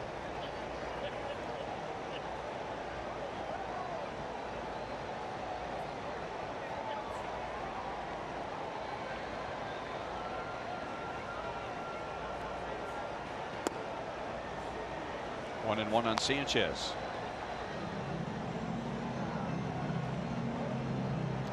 Royals scored 3 in the third on RBIs from Merrifield, Gordon, and Perez. The White Sox got their run in the fourth. Nicky Delmonico drove in the Chicago run. It's the first time tonight that the White Sox have had their leadoff man on, and with Moncada running, that's a line drive to right field. And Bonifacio plays it to second base, so now the White Sox execute a hit and run. First and third, nobody out.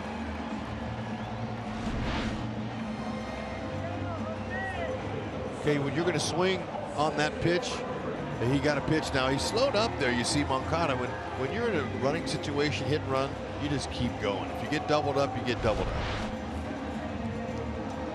You're not going to freeze on the line there. There's no need, just keep going. But he got a good pitch to handle on a situation where he had to swing the bat. It wasn't like Gutierrez. Gutierrez was down and off the ground in a way. Moncada started wandering around in foul territory around third. Looking like he wasn't 100% going into third base. So first and third, nobody out to Jose Abreu. This began with a leadoff walk, and the hitter was down 0-2. Abreu twice has hit the ball off the end of the bat against Junis, and he has flied out to shallow center and popped out to second.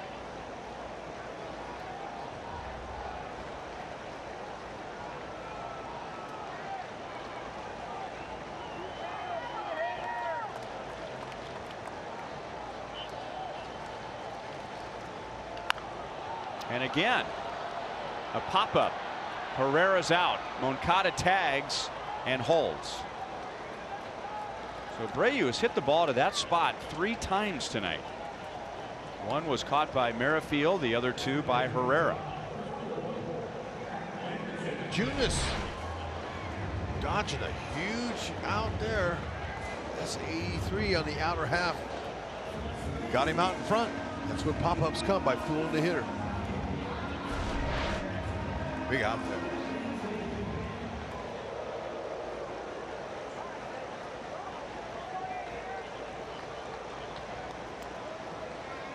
Matt Davidson singled his first time up, and then Junis struck him out in the third. Inside, ball 1.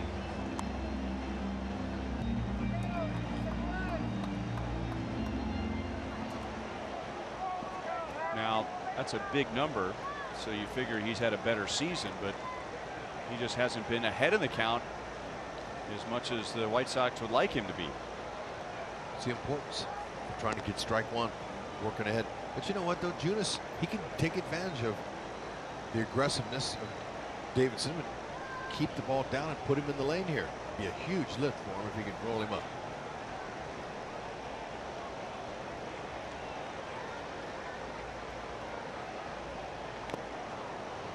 One ball, one strike. And we discussed this about Davidson last time we were here. Davidson so-called sees a lot of pitches, which doesn't automatically mean you're a good hitter. And White Sox feel like he was seeing too many pitches, and in doing so was behind 0-1, 0-2, 1-2. They want him to be more aggressive, expand his strike zone. That sinker is low. 2 balls and 1 strike. Yeah, most hitters that you tie in seeing a lot of pitches and success, a lot of the pitches they're seeing are not strikes, putting themselves in hitters counts. Yep. 2-2. Well, he's always had natural power, and power hitters obviously are going to do better when they're ahead in the count, so they can get a better pitch to drive out of the park.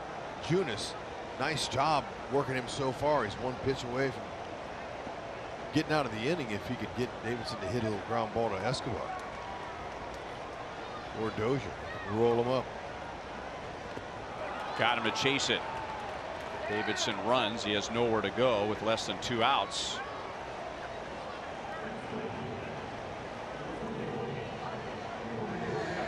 First and third, 2 away.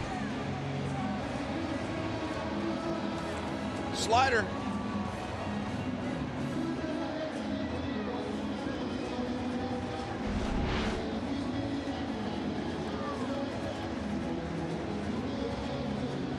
Fox Sports Kansas City, KCA AT CHA, and Mediacom are bringing Columbia and Jefferson City's best fans to Kauffman Stadium on the Rays Royal Fan Express on August 25th. For more information, go to Royals.com/Fan Express. And now Leury Garcia. And that's a strike. Garcia's gotten some big hits against the Royals this year. He was not in the starting lineup. Avisail Garcia was, but he lasted just an inning and a half, and then Leury Garcia, who came off the disabled list today, took over in right. Outside, 1 ball, 1 strike. Leury Garcia lined to third his first time up. Well, you know what? Junis has come a long way. He's made some pitches earlier in this game when he was in trouble. He's got to do it one more time, but he's facing a guy, Garcia, with a .414 RISP average. He's really good at knocking in runs when he gets opportunities. Moncada walked, and then on a hit and run, Sanchez singled, and the White Sox had first and third, nobody out. And then Abreu popped to second, and Davidson struck out.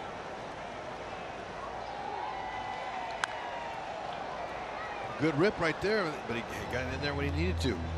The White Sox are just 1 for 6 with runners in scoring position tonight.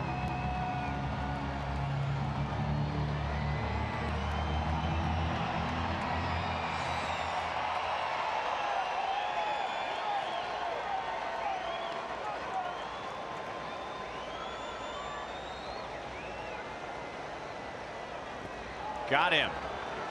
Jacob Junis works around first and third and nobody out. He gets a pop up, a strikeout, another strikeout, and a round of applause from his dad in the crowd. Outstanding job.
Our contestant is Tricia Risco from Overland Park. If the Royals hit a home run out of the park in this inning, Tricia wins $1,500. If the Royals hit a grand slam out of the park, Tricia wins $25 grand from Sonic and the Royals. Duda, Herrera, and Bonifacio coming up against James Shields.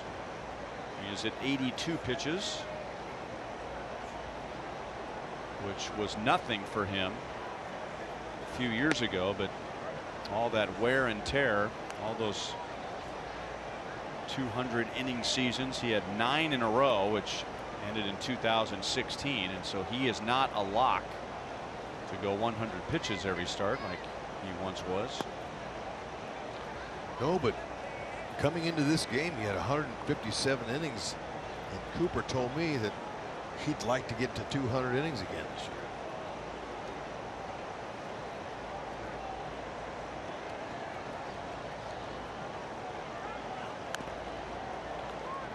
One ball, 2 strikes. We are being pushed on our trivia question. Yep. James Shields is one of 5 active righties with 11 or more postseason starts. Who are the other 4? I incorrectly guessed Jake Arrieta. You correctly guessed Justin Verlander. Okay, how about one of Verlander's ex-teammates? Do you think that Scherzer has that amount of starts in him? Or Bartolo Colon, Mark? Or Johnny Cueto? Maybe not. Who is the other guys we got there? Greinke, Kluber, Santana. Okay. Why don't you go with Greinke? We added Porcello. Go with Greinke. Tigers and Red Sox. You want to go Greinke? Yep. Zach Greinke. Correct. Ding, ding, ding, ding, ding. So we got to name 2 more. Okay. And we have 2 strikes. 2 strikes to work with. 2 strikes left. Yeah. Here's Delmonico calling off Sanchez. That makes Duda 0 for 3.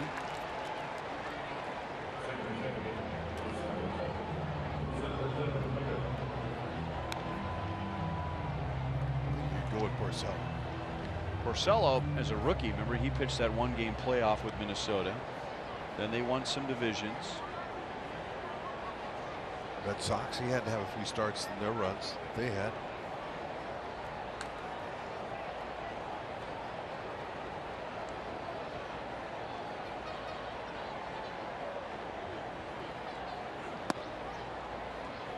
Ball 1 on Herrera. He's 0 for 2.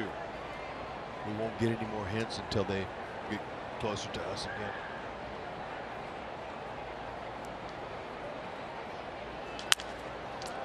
That's a broken bat. Now to Moncada. 2 outs. Well, I believe we're down to our last out in the game. What do you think? You like Porcello? Yeah, go with him. Rick Porcello. Strike 2.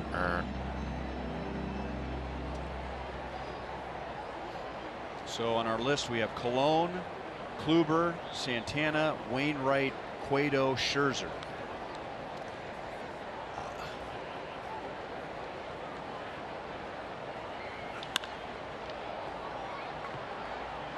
Go ahead, Hud. Pick one. Kluber. Strike 3. We're out. You'll get the answer when we return. Rats.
Sox this year got knocked around.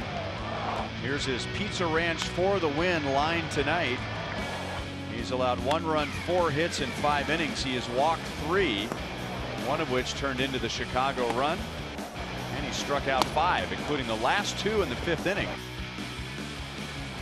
And that was huge because the White Sox had 1st and 3rd and nobody out.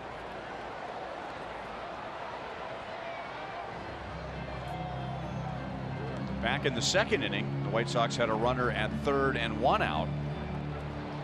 And he's pitched out of those 2. He's coming up on 100 pitches. Yep, steady as she goes, but I love the defense that's been playing behind him tonight once again.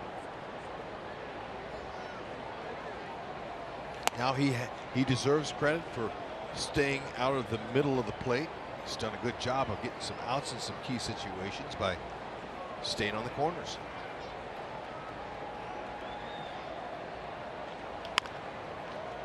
Up the middle, backhanded by Herrera, who's had a really good play tonight against Narvaez. This was more routine. 1 down. All right, look at that. Max Scherzer, Adam Wainwright. We had him on there.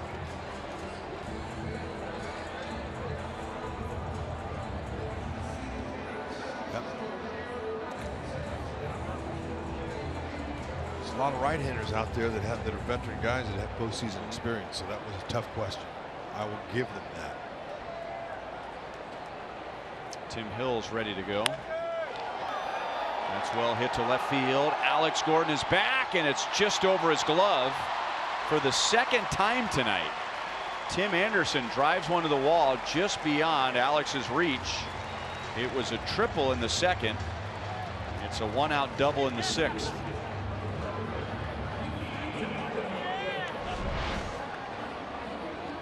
Looked like Alex had a beat on it. Just ran out of room. Looked down, he knew exactly where he was. Ned's seen enough. Left-hand batter coming up, Nicky Delmonico. So Junis departs with a runner at 2nd, 1 out. And the Royals are leading 3-1 with a Chevy call to the bullpen.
One out in the 6th inning. MLB.TV is now available at a lower price for $49.99. Watch every out-of-market regular season game, plus get a free subscription to MLB At Bat Premium. Visit MLB.TV to take advantage of this special offer.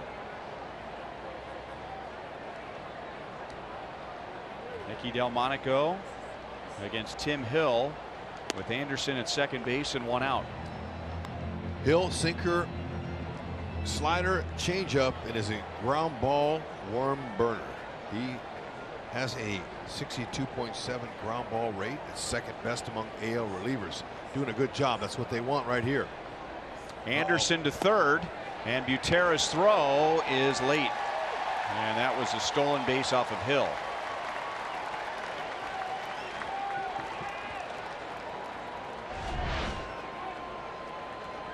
Yeah, plenty good jump. He's got Mondesi type speed. Really? Well, he's quick. It's the different style runners. Mondesi looks like he's more athletic. He's aggressive. He's not afraid to go. And now 1-2 on Delmonico. Well, the White Sox have already stranded 7. They had a runner at third, 1 out in the second, like they have here, and it was Anderson back there in the second. First and third, nobody out in the 5th, and they failed to score in those 2 innings. Grounded foul, wide of third.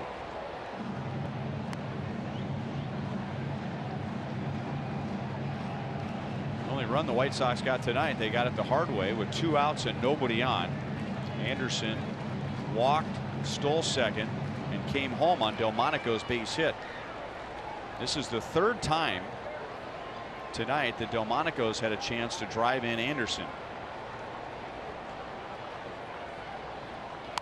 Ooh. Oh man, look out. On his fingernails.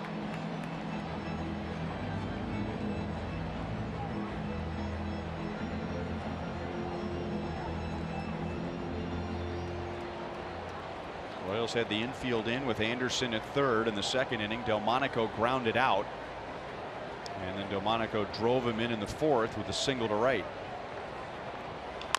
And now ground ball to Dozier, and Delmonico's going to get the job done again.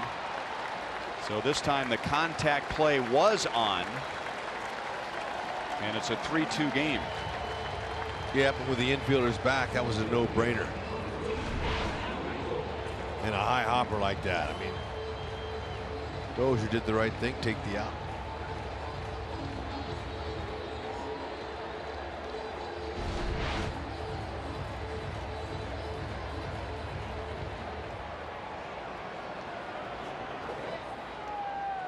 And that'll bring up Adam Engel. 2 outs and nobody on.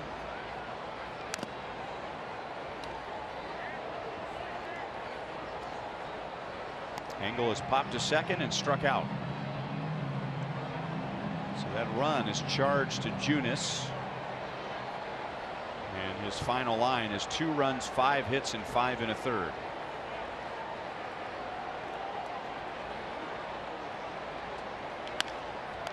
Back to Hill. Inning over. So the White Sox get Anderson home again, and now it's 3-2, Royals leading.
Royals got 3 in the third against James Shields, Merrifield, Gordon, and Perez. Drove in the runs for an early lead. And then Nicky Delmonico twice has driven in Tim Anderson. That with a single in the 4th inning, and now a high hopper to third in the 6th. And on another occasion tonight, Anderson was at third with 2 down, and Delmonico did not get him home. And now it's raining. Anderson throws out Dozier. Hunter is 0 for 3. Rain was not in the forecast. It still isn't in the forecast. So apparently that's not rain, which is a little frightening. The fans are leaving for cover. There is a cell that's just kind of popped up out over Lake Michigan. And just getting the eastern edge of that cell. Would that be lake-induced rain? Yeah. I hear that in the wintertime a lot. It's about snow. Lake effect snow? Yeah.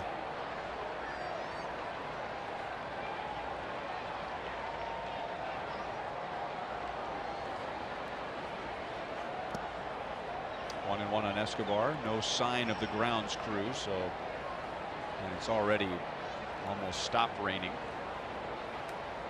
So you got some fans going up and other fans coming back down to their seats.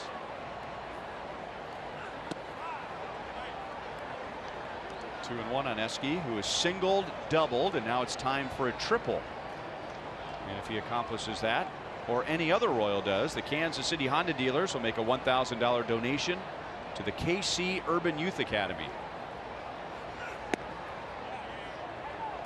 3 and 1.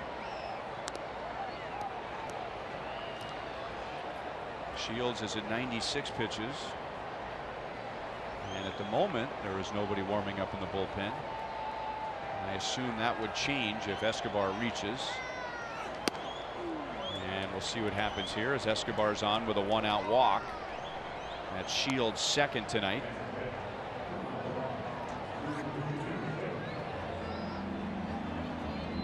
That's something that James Shields taught Danny Duffy. If you're going to be mad on the mound, if you're going to vent, if you need to so-called let it out, don't do it in the middle of an at-bat. Do that. Yell into your glove. Try and find a time when nobody's watching you, and then get it out of your system, get on the rubber, take a big deep breath, and go back to work.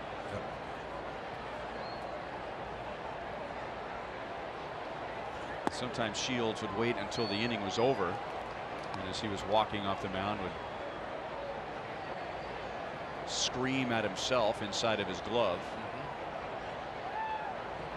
But when you get back up on the hill, you need to be over it.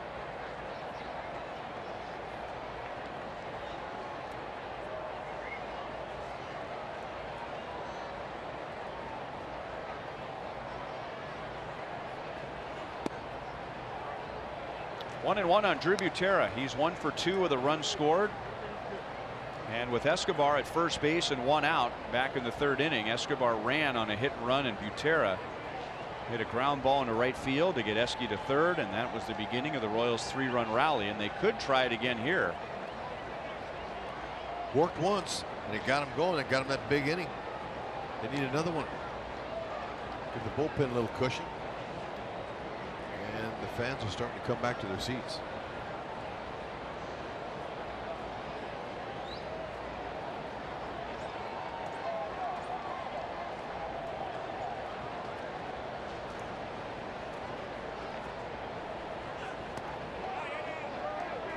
He went around. Well, you can imagine the reaction in the Royals dugout when it started raining. Royals had 4 rain delays on the homestand. Last night's was 2 hours and 14 minutes. The Royals didn't get to the hotel in Chicago until 3:15 this morning. Shields is at 100 pitches.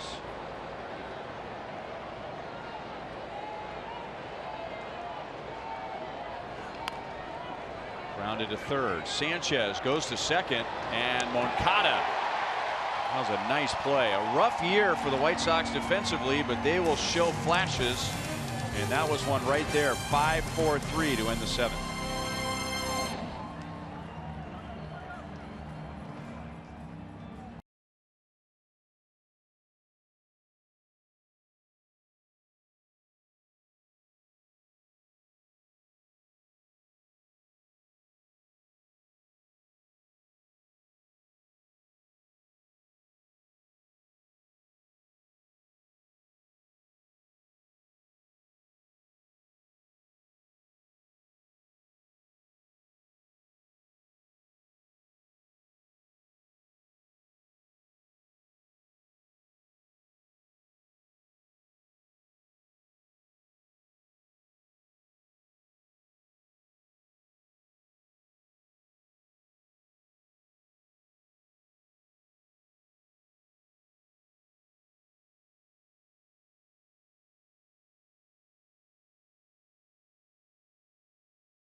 Just underway. Now they're in the 2nd inning. And suddenly the Oakland A's are 2 games back of Houston, so they have a big opportunity this weekend at home. How about the Mariners? 18 games over 500 and they're 4.5 out. Our University of Kansas Health System injury report update. And with that opportunity for the A's, they won't have to deal with Jose Altuve, who's on the disabled list for the first time in his career with right knee problems. Having another excellent year, and the Astros are under 500 since he's been out. When Oakland acquired Familia, I kind of looked around going, really? But then they knew they were in it. Moncada, who's a much better hitter from the left side, gets a base hit against Tim Hill to begin the bottom of the 7th inning. It's the 2nd time he's led off an inning by reaching. Been a true leadoff man tonight. What do they say? The leadoff man, it's not that important. You only lead off once. Yep. He's led off all 4 times tonight. Got him a knock there, and he'll be looking to run.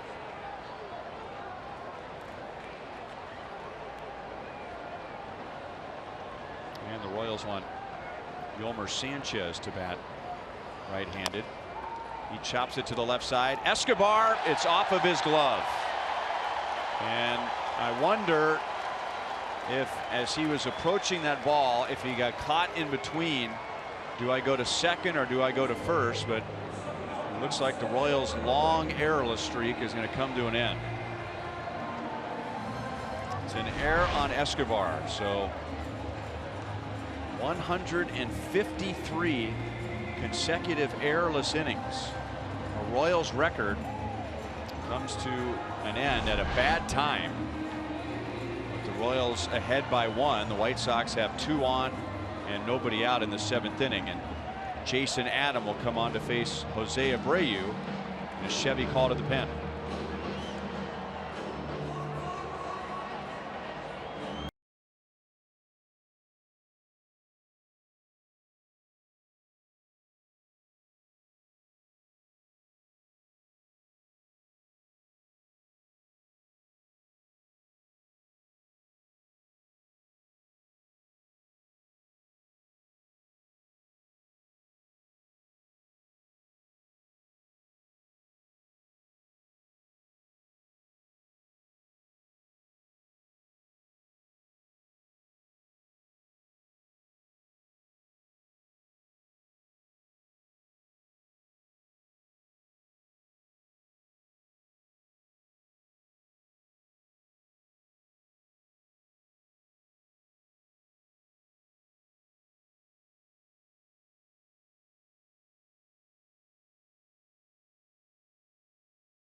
Jacob Junis handled him well tonight. I'll say, heck, he kept trying Rosie on a pop-up. Now, actually, Whitley got that one, but then Rosie said, hey, look, I'll take this one. And while you're at it, give me another one. Yeah, frustrating game, isn't it?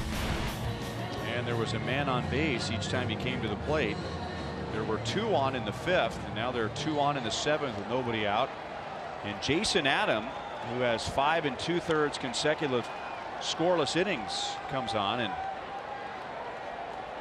he, in his last few outings, has done a good job of getting his breaking ball over first strike. Yep, he's got 3 really nice pitches, especially that fastball. It's a good one. He can move it up there mid to upper 90s.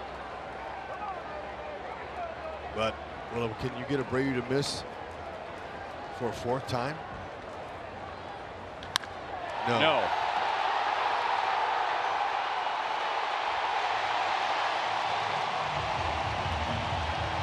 It's too good.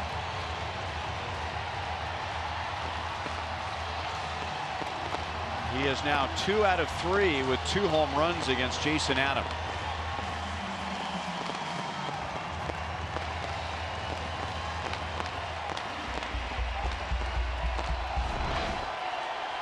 Yeah, you know, he was upset. You could tell Abreu that 3rd time up when he missed. But this right here, he's saying, you know what? I'm going to get them all back in one swing. 22nd on the year.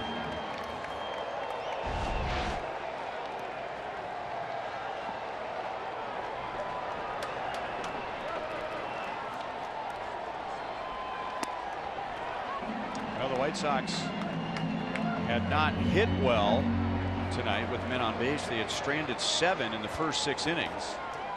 But in this inning, a single, an error, and a 3-run home run. 1 ball and 1 strike on Matt Davidson.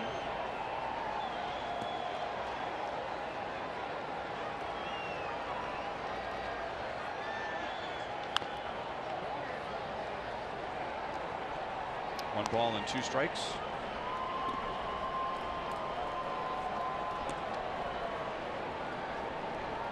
We talked about this in the first inning. Abreu was voted as an American League starter.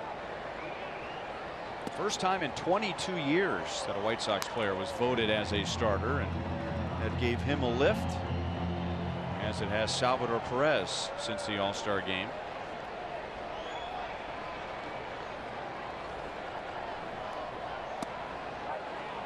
Got him looking with the breaking ball.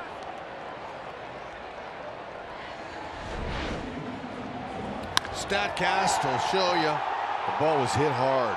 104.7. And you don't have to hit him very far to get him out of this place, but you can just tell he just barreled right on the sweet spot. Pitch right down the middle.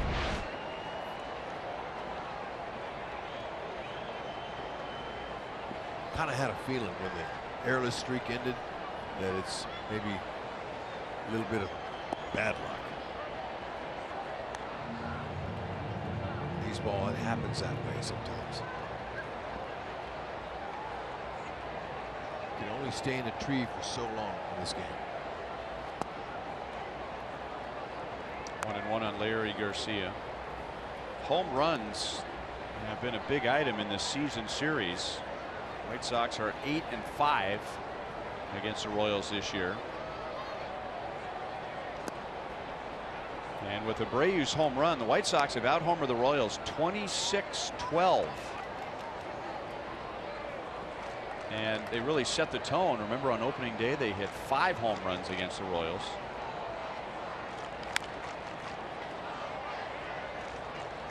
Matt Davidson had 3.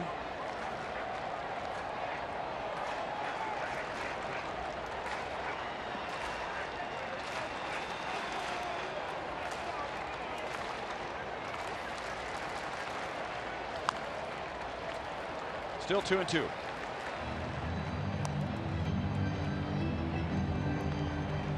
We were just talking about how Jason lately has really gotten good control of his curveball and throwing it a lot. Now, the last few games have been in one-sided games. Garcia pokes it into right field for a 1-out hit. And I really felt like the situation was perfect because the game wasn't on the line and Jason could throw it a lot. You can only do so much on the side. You need to start executing during the game, and he was executing his breaking ball. And had that scoreless streak going, and then of all things, he's hurt by the fastball.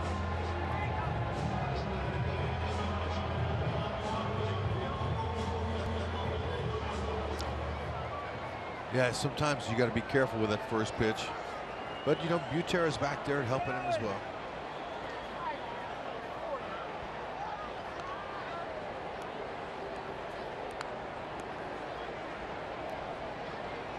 Rarely is a rookie going to shake off Butera or Salvi.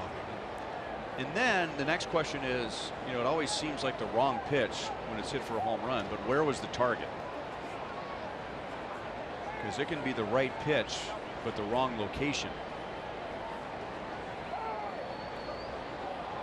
Be careful, you can hurt yourself there. Target appeared to be down and away, but it was up and out over the plate. So it doesn't mean it was the wrong pitch, it was just in the wrong spot. That's right. And I'll bet at least 75% of the time, maybe if not more, that if you go back and you watch a replay of a home run, 75%, 80, maybe 85% of the time, the pitch is not where the catcher's glove was. Maybe a higher percentage than that even. Garcia runs and swipes second base. White Sox need a little sliding practice. That's their third stolen base tonight. Anderson has swiped second base and third base. Yep, very aggressive.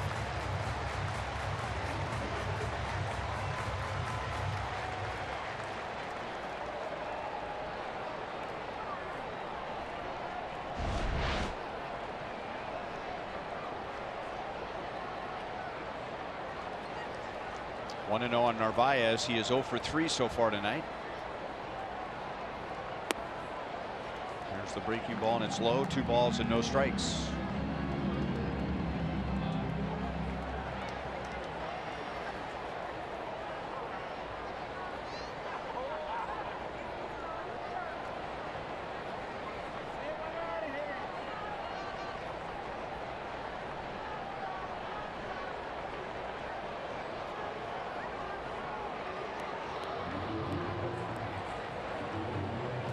He's a good player. Leary? Yep. A nice player. And I thought maybe somebody might pick him up. Can play anywhere. Switch hitter, run. All the outfield spots.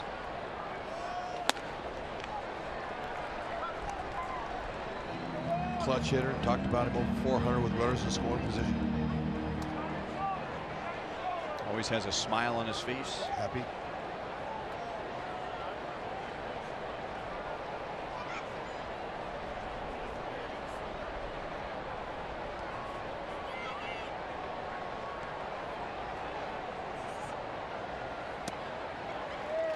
And now Narvaez is on with a walk. 2 on, 1 out. Tim Anderson is coming up. Remember, if you can't catch a game on TV, you can stream games live on your mobile device. Download the Fox Sports Go app, log in, and stream the Royals.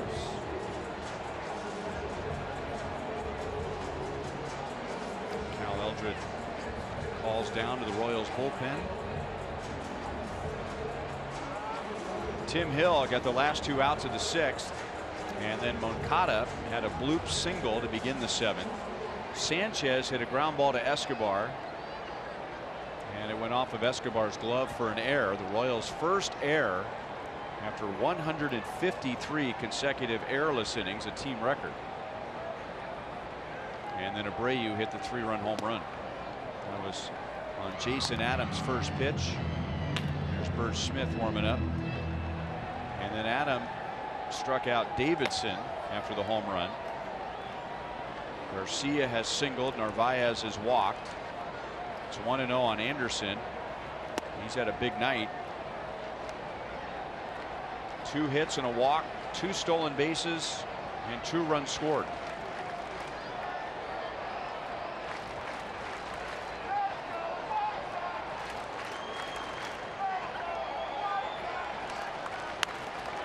And now he bloops one into left field for another hit. Garcia scores. Anderson has his first RBI. And at one point tonight, the Royals had a 3-run lead, and now the White Sox have a 3-run lead. He looked like he just guided that one out there. It's a breaking ball. And you can see him, he just kind of abbreviated his swing, didn't even follow through, just kind of punched at it. That's unfortunate.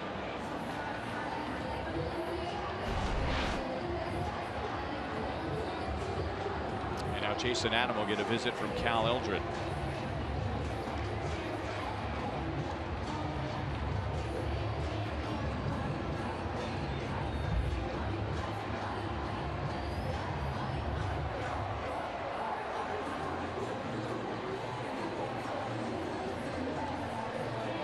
Looking at the scoreboard, HUD, and with that late night that we had last night, and then it was raining for a while here tonight, no delay.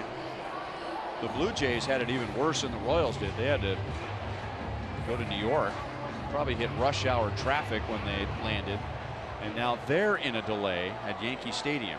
What's the score? 7-5 Yankees in the bottom of the 7th. Okay, well, they're holding their own. I found out whenever I was tired or we had a long night or whatever, I reacted better. I was more loose. I played better when I was exhausted. I don't think that ball's going to come back.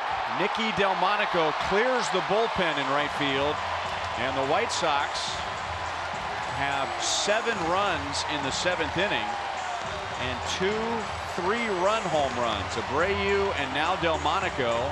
Delmonico has driven in 5 tonight, and now it's a 9-3 game.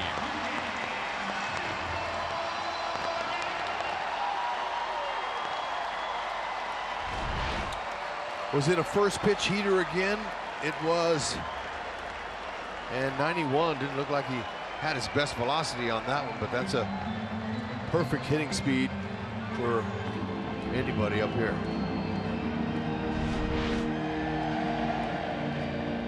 Tough night for Jason, and now the 9th man is coming up in the inning, and he'll face Bert Smith.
Plural of the game in the 7-run bottom of the 7th. That's a 3-run home run from Jose Abreu. Tim Anderson drove in a run, and then Nicky Delmonico hits a 3-run home run. Both home runs were against Jason Adam. Delmonico has driven in 5. And remember, he was the guy at the plate with the runner at third, 1 out in the 2nd inning in the infield inning. He hit the ground ball. He didn't get the job done, but He did in his next 3 at-bats.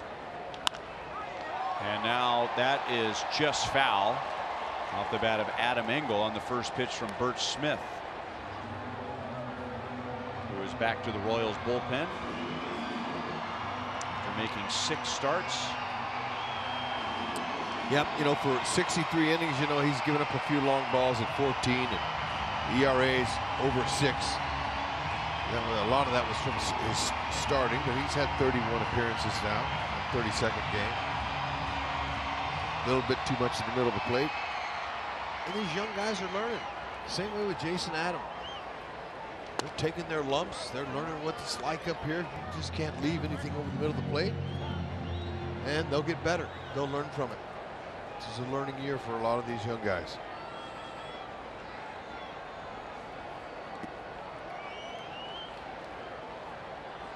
One and 2 on Engel. Jacob Junis went 5 1/3. He gave up 2 and departed with the lead. Tim Hill gave up 2, 1 unearned, and then Jason Adam was hit with 5 in 1/3 of an inning. The fastball was a 95 from Bert Smith. 1 and 2 on Engel, who is the 9th man to come up in the inning, and there's only 1 out. Birch has a mid-90s fastball, curve and change.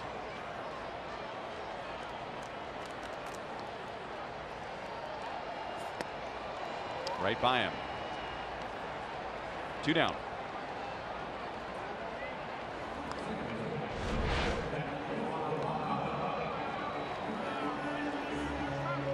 Right by him. With the 2 home runs in this inning, now the White Sox have out-homered the Royals 27-12. 27 home runs for the White Sox in 14 games against the Royals. And here's the guy who started all this as a right-hand batter, Yoan Moncada. Hit a little bloop out into left field, and that was the beginning of a 7-run inning. Then Sanchez reached on the air by Escobar to end the streak. Then the pitching change. Abreu hit a 3-run home run with 1 out.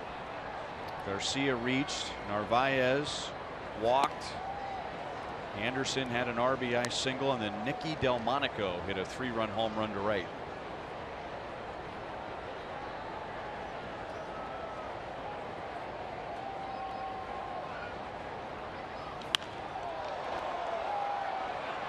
Fading into left center field, and Witt makes a nice sliding play. That ball was just working away from him, but he's able to make the play to put an end to a long, painful bottom of the 7th for the Royals.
In the Kelvin Herrera trade, one of the pieces in that trade. And we told you on the last homestand a little less than a couple of weeks ago that he was starting to heat up. Well, nice to see that that has continued and even gone to a higher level. 422 over the last 13 games with an OPS well over 1,000. They like his defense, and there was just some thought that when he came over here that he had never been in another organization, and maybe now he is easing into things, becoming more comfortable with his surroundings, his new teammates. The future is bright for Kelvin Gutierrez. Yeah, he was a defender first, wasn't he? Good defensive third baseman. The bat wasn't quite there yet. And, well, you know this better than anybody. A change of scenery, fresh start. Makes a world of difference, but I like the fact that he's a defensive player first. Fits right in the Royals package. Jace Fry, a lefty, comes on for the 8th inning. He'll get the top of the order. And Whit Merrifield's working on a perfect night. He has singled, doubled, walked. He has driven in a run, and he has scored a run, extending his hitting streak to 6 games. Got his first double in 22 games when he drove in a run in the 3rd. 3 balls and no strikes.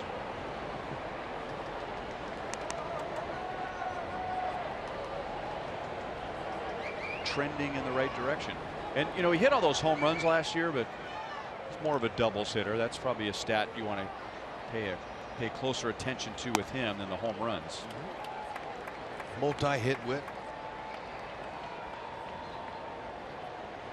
He's in the top 10 in the league in batting average, hits, multi-hit games, and stolen bases. Leadoff walk. And Whit's on for the 4th time.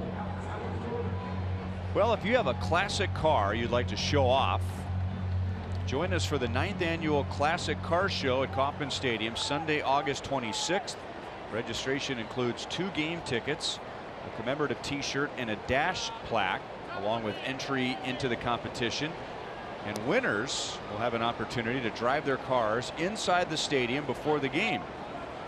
For more information and to register online, go to royals.com/carshow. And Omar Narvaez going out there and says, Jace, you better start throwing strikes, buddy. Yep, saying we got a nice lead for you here, and you're a sinker baller and you're missing up. So get up on top of that ball, get her down. Low to mid-90s with a sinker, slider, change, and curve.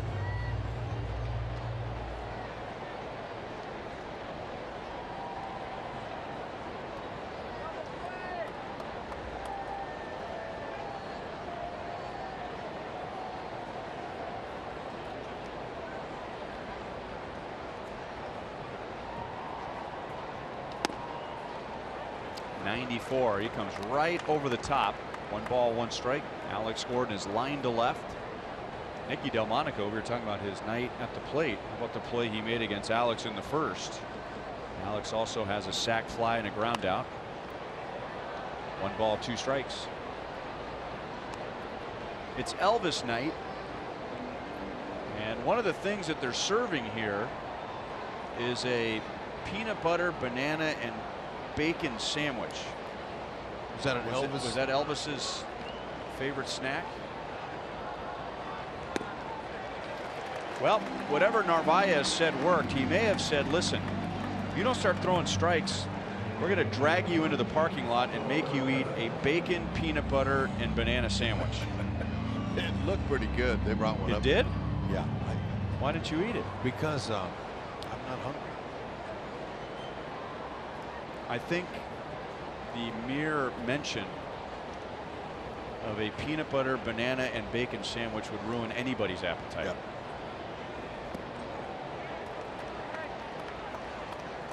Salvador Perez is 1 for 3 with an RBI.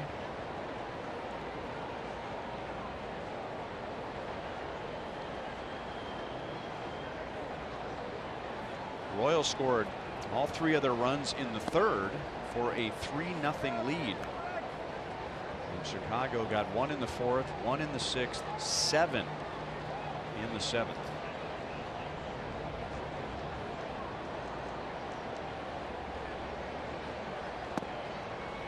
And cuts inside, 2 balls and 1 strike.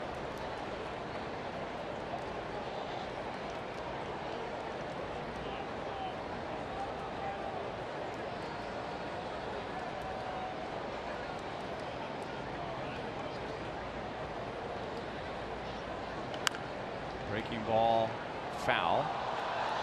Sanchez had a few tries at that one and now picks out a fan for a souvenir.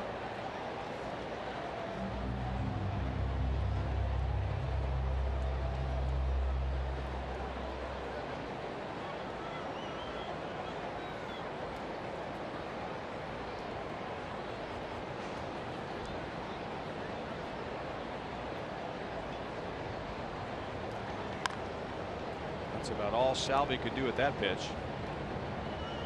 Yeah, he's working it down now. Narvaez got to it.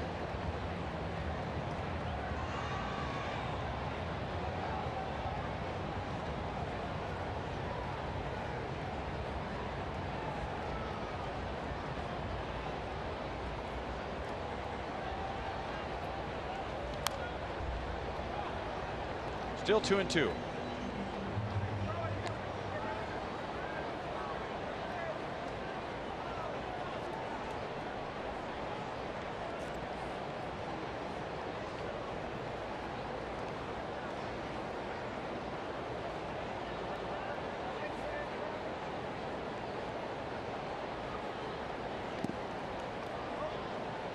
Full count.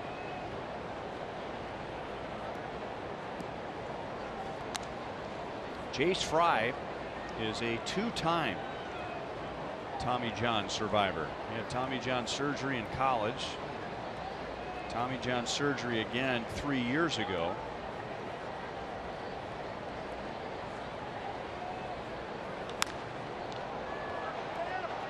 Right at Garcia in right field. 2 outs. I remember asking Royals head trainer Nick Kenny last year, should I even mention when a player's come back from Tommy John surgery? I mean, this isn't the 70s when Tommy John had it and it was, you know, an experiment because so many guys have it. And Nick said absolutely. He goes, you only hear about the guys that come back from it and make it to the big leagues. But there are plenty who are having Tommy John surgery and they don't come back from it. Okay.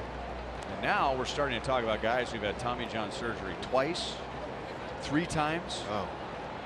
Johnny Venters, what do you have it 3 times? Yeah, man, that's a lot to go through. And you miss a year of service time. At least.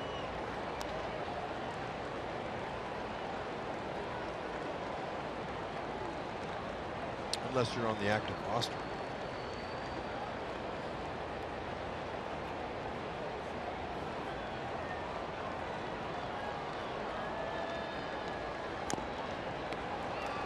Still 0-2.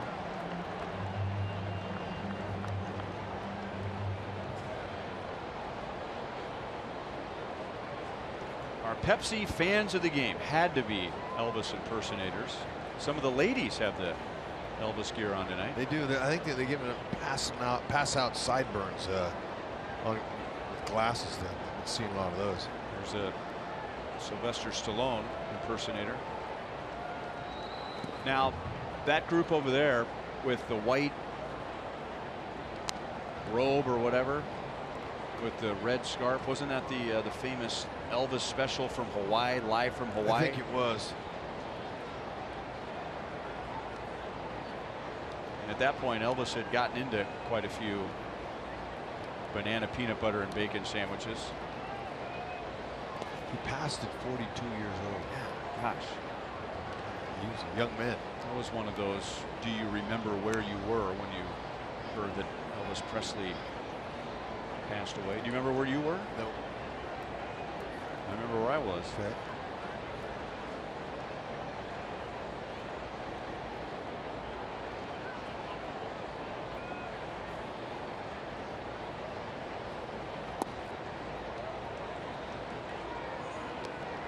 Three and 2.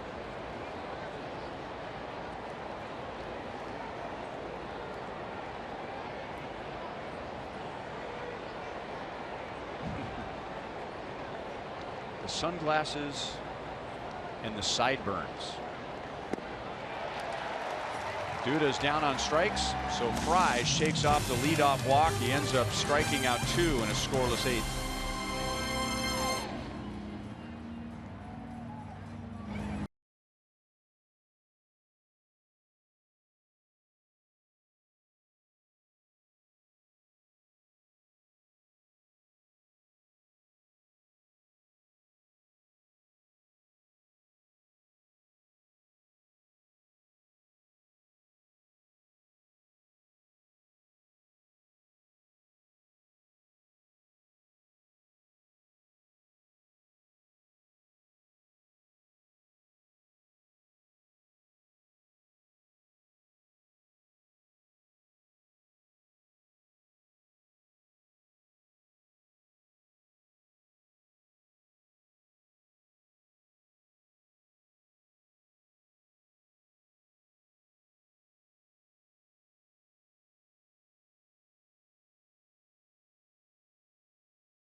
Going further, so you can. At one point, the Royals had a 3-0 lead tonight. It is now 9-3 Chicago to the bottom of the 8th. Refreshing saves from Price Chopper and Aquafina. Sign up at mypricechopper.com/saves to save on Aquafina when the Royals get a save. Second inning for Bert Smith. And he's outside to Yolmer Sanchez, who reached and scored in the White Sox 7-run 7th. He reached on an error by Alcides Escobar, putting an end to the Royals' team record 153 inning errorless streak, which ended up being 16.5 games. Now Bonifacio comes up and right, and there's one down in the 8th.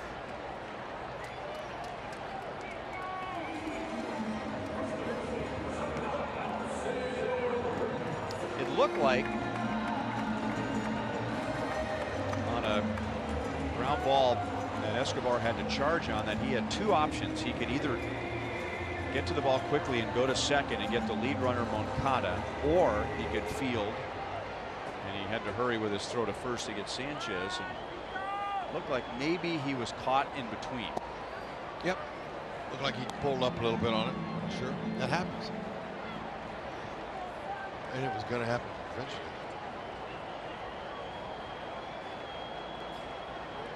And then this guy, Jose Abreu, on the first pitch thrown by Jason Adam coming out of the pen, hit a no-doubt home run to left center field after failing to drive in a run in his first 3 at-bats. Good location there. 1 ball, 2 strikes.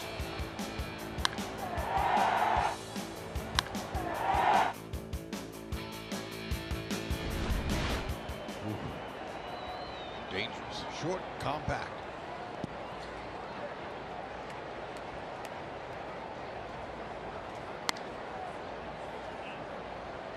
His home run was his 22nd. The 3 RBIs gives him 76. And he's already in elite company when you're talking about home runs and RBIs. 4 straight to begin a career. Al Simmons had 11 straight. Albert Pujols 10 in a row. That's unbelievable. Escobar gets a nice big hop this time. 2 down. The Royals and Price Chopper are excited to feature the Grand Slam 4-pack. Perfect for your family. This ticketed package includes 4 seats in the view reserve section plus 4 Royals caps, all for just $44. Head to your local Price Chopper to purchase this exclusive deal. Good for most Sunday through Thursday home games.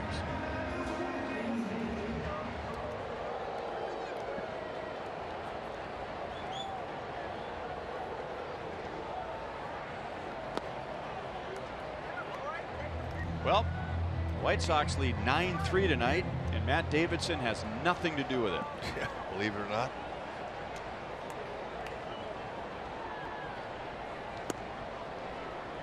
Almost got him on the thigh. 2 balls, no strikes.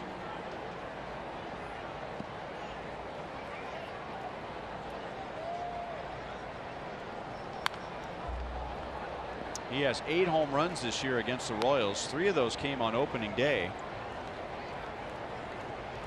Royals will see Chicago at Kauffman Stadium in September. The single season record against the Royals is 11. Brian Dozier did that a couple of years ago. 2-2.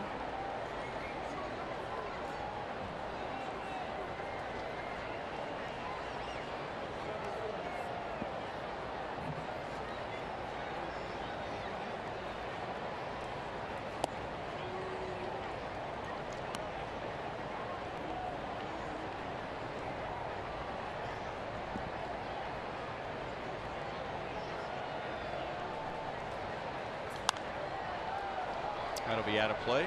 Nice crowd here tonight. Great weather. And there's an Elvis concert after the game And then fireworks. And the home team leads 9-3. It's a big night. Escobar dives from a knee. One bounce in time to get Davidson. That was beautiful. Whew, I didn't think he would get to it on the dive. It stuck in his glove, and once that happened, he says, I've done this before. Let it go, Lucas.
Rate field, and it was one big inning that did it there late for the White Sox. We'll talk about it as that lead vanishes, plus Whit Merrifield streaking again in the right direction. That we'll hear from Ned Yost and more coming up on Boulevard Royals Live. Guys, I learned this when Drew Butera was going out to warm up Jacob Junis. He walked into the dugout and he said, wait a minute, it's Elvis night? I love the King. He started doing that leg shake. He had the little voice going. And Drew said that when he was 11 or 12 years old, he went to a water park event in Orlando, and he won an Elvis contest. Wow. Okay. So he might stay and watch that concert. Have you had a peanut butter, banana, and bacon sandwich before? I'm trying to eat more like you and less like others, so the answer is no. My phone has been blowing up. Apparently, there's a lot of people who like that. They say that I'm giving that sandwich a bad name that it doesn't deserve. That's a good combo. I would eat it the same way as you, Ryan. Give me the bacon, and that's about it. I like all three of those things. I just put them all together. You know. Why not? A lot of carbs, Joel. Lose the bread, and maybe Hud. If we'd known this, Hud could have been on the pregame show eating it. Oh well. 0-2 from Tiago Vieira facing Rosell Herrera. Rosie's 0 for 3 tonight. He's made a nice play at second base. It'll be interesting to see how much he plays at second base in the future. Yeah, well, if he keeps playing like he is defensively there, that's a bonus for Ned. Anderson gets a nice convenient hop. He makes Abreu stretch to the right field side, but in time, one down in the ninth inning. Tonight's copyrighted telecast is presented by authority of the Kansas City Royals and may not be reproduced or retransmitted in any form, and the accounts and descriptions of this game may not be disseminated without the express written consent of the Kansas City Royals Baseball Club. Ryan Lefevre, Rex Hudler with Joel Goldberg, director Steve Kurtenbach, producer Kevin Cedergren, associate producers Al Broughton, Sam Abramson, Dave Holtzman, and Casey Carter. That's caught by Garcia, calling off his center fielder. Bonifacio is hitless, and the Royals are down to their last out with Dozier coming up. The Royals scored 3 in the third inning against James Shields for the early lead. They have not scored since. Chicago scored 1 in the 4th, 1 in the 6th, and 7 in the 7th, which included 3-run home runs from Jose Abreu and Nicky Delmonico. Back to Vieira, and I don't know if he caught that ball on purpose or if Dozier just hit it right into his glove and it stuck. And the White Sox are all hugs tonight. They just ended a 6-game home losing streak. Wow. And again, they used a long ball to beat the Royals.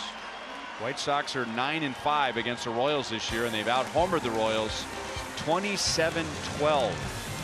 9-3 is the final. We'll be right back.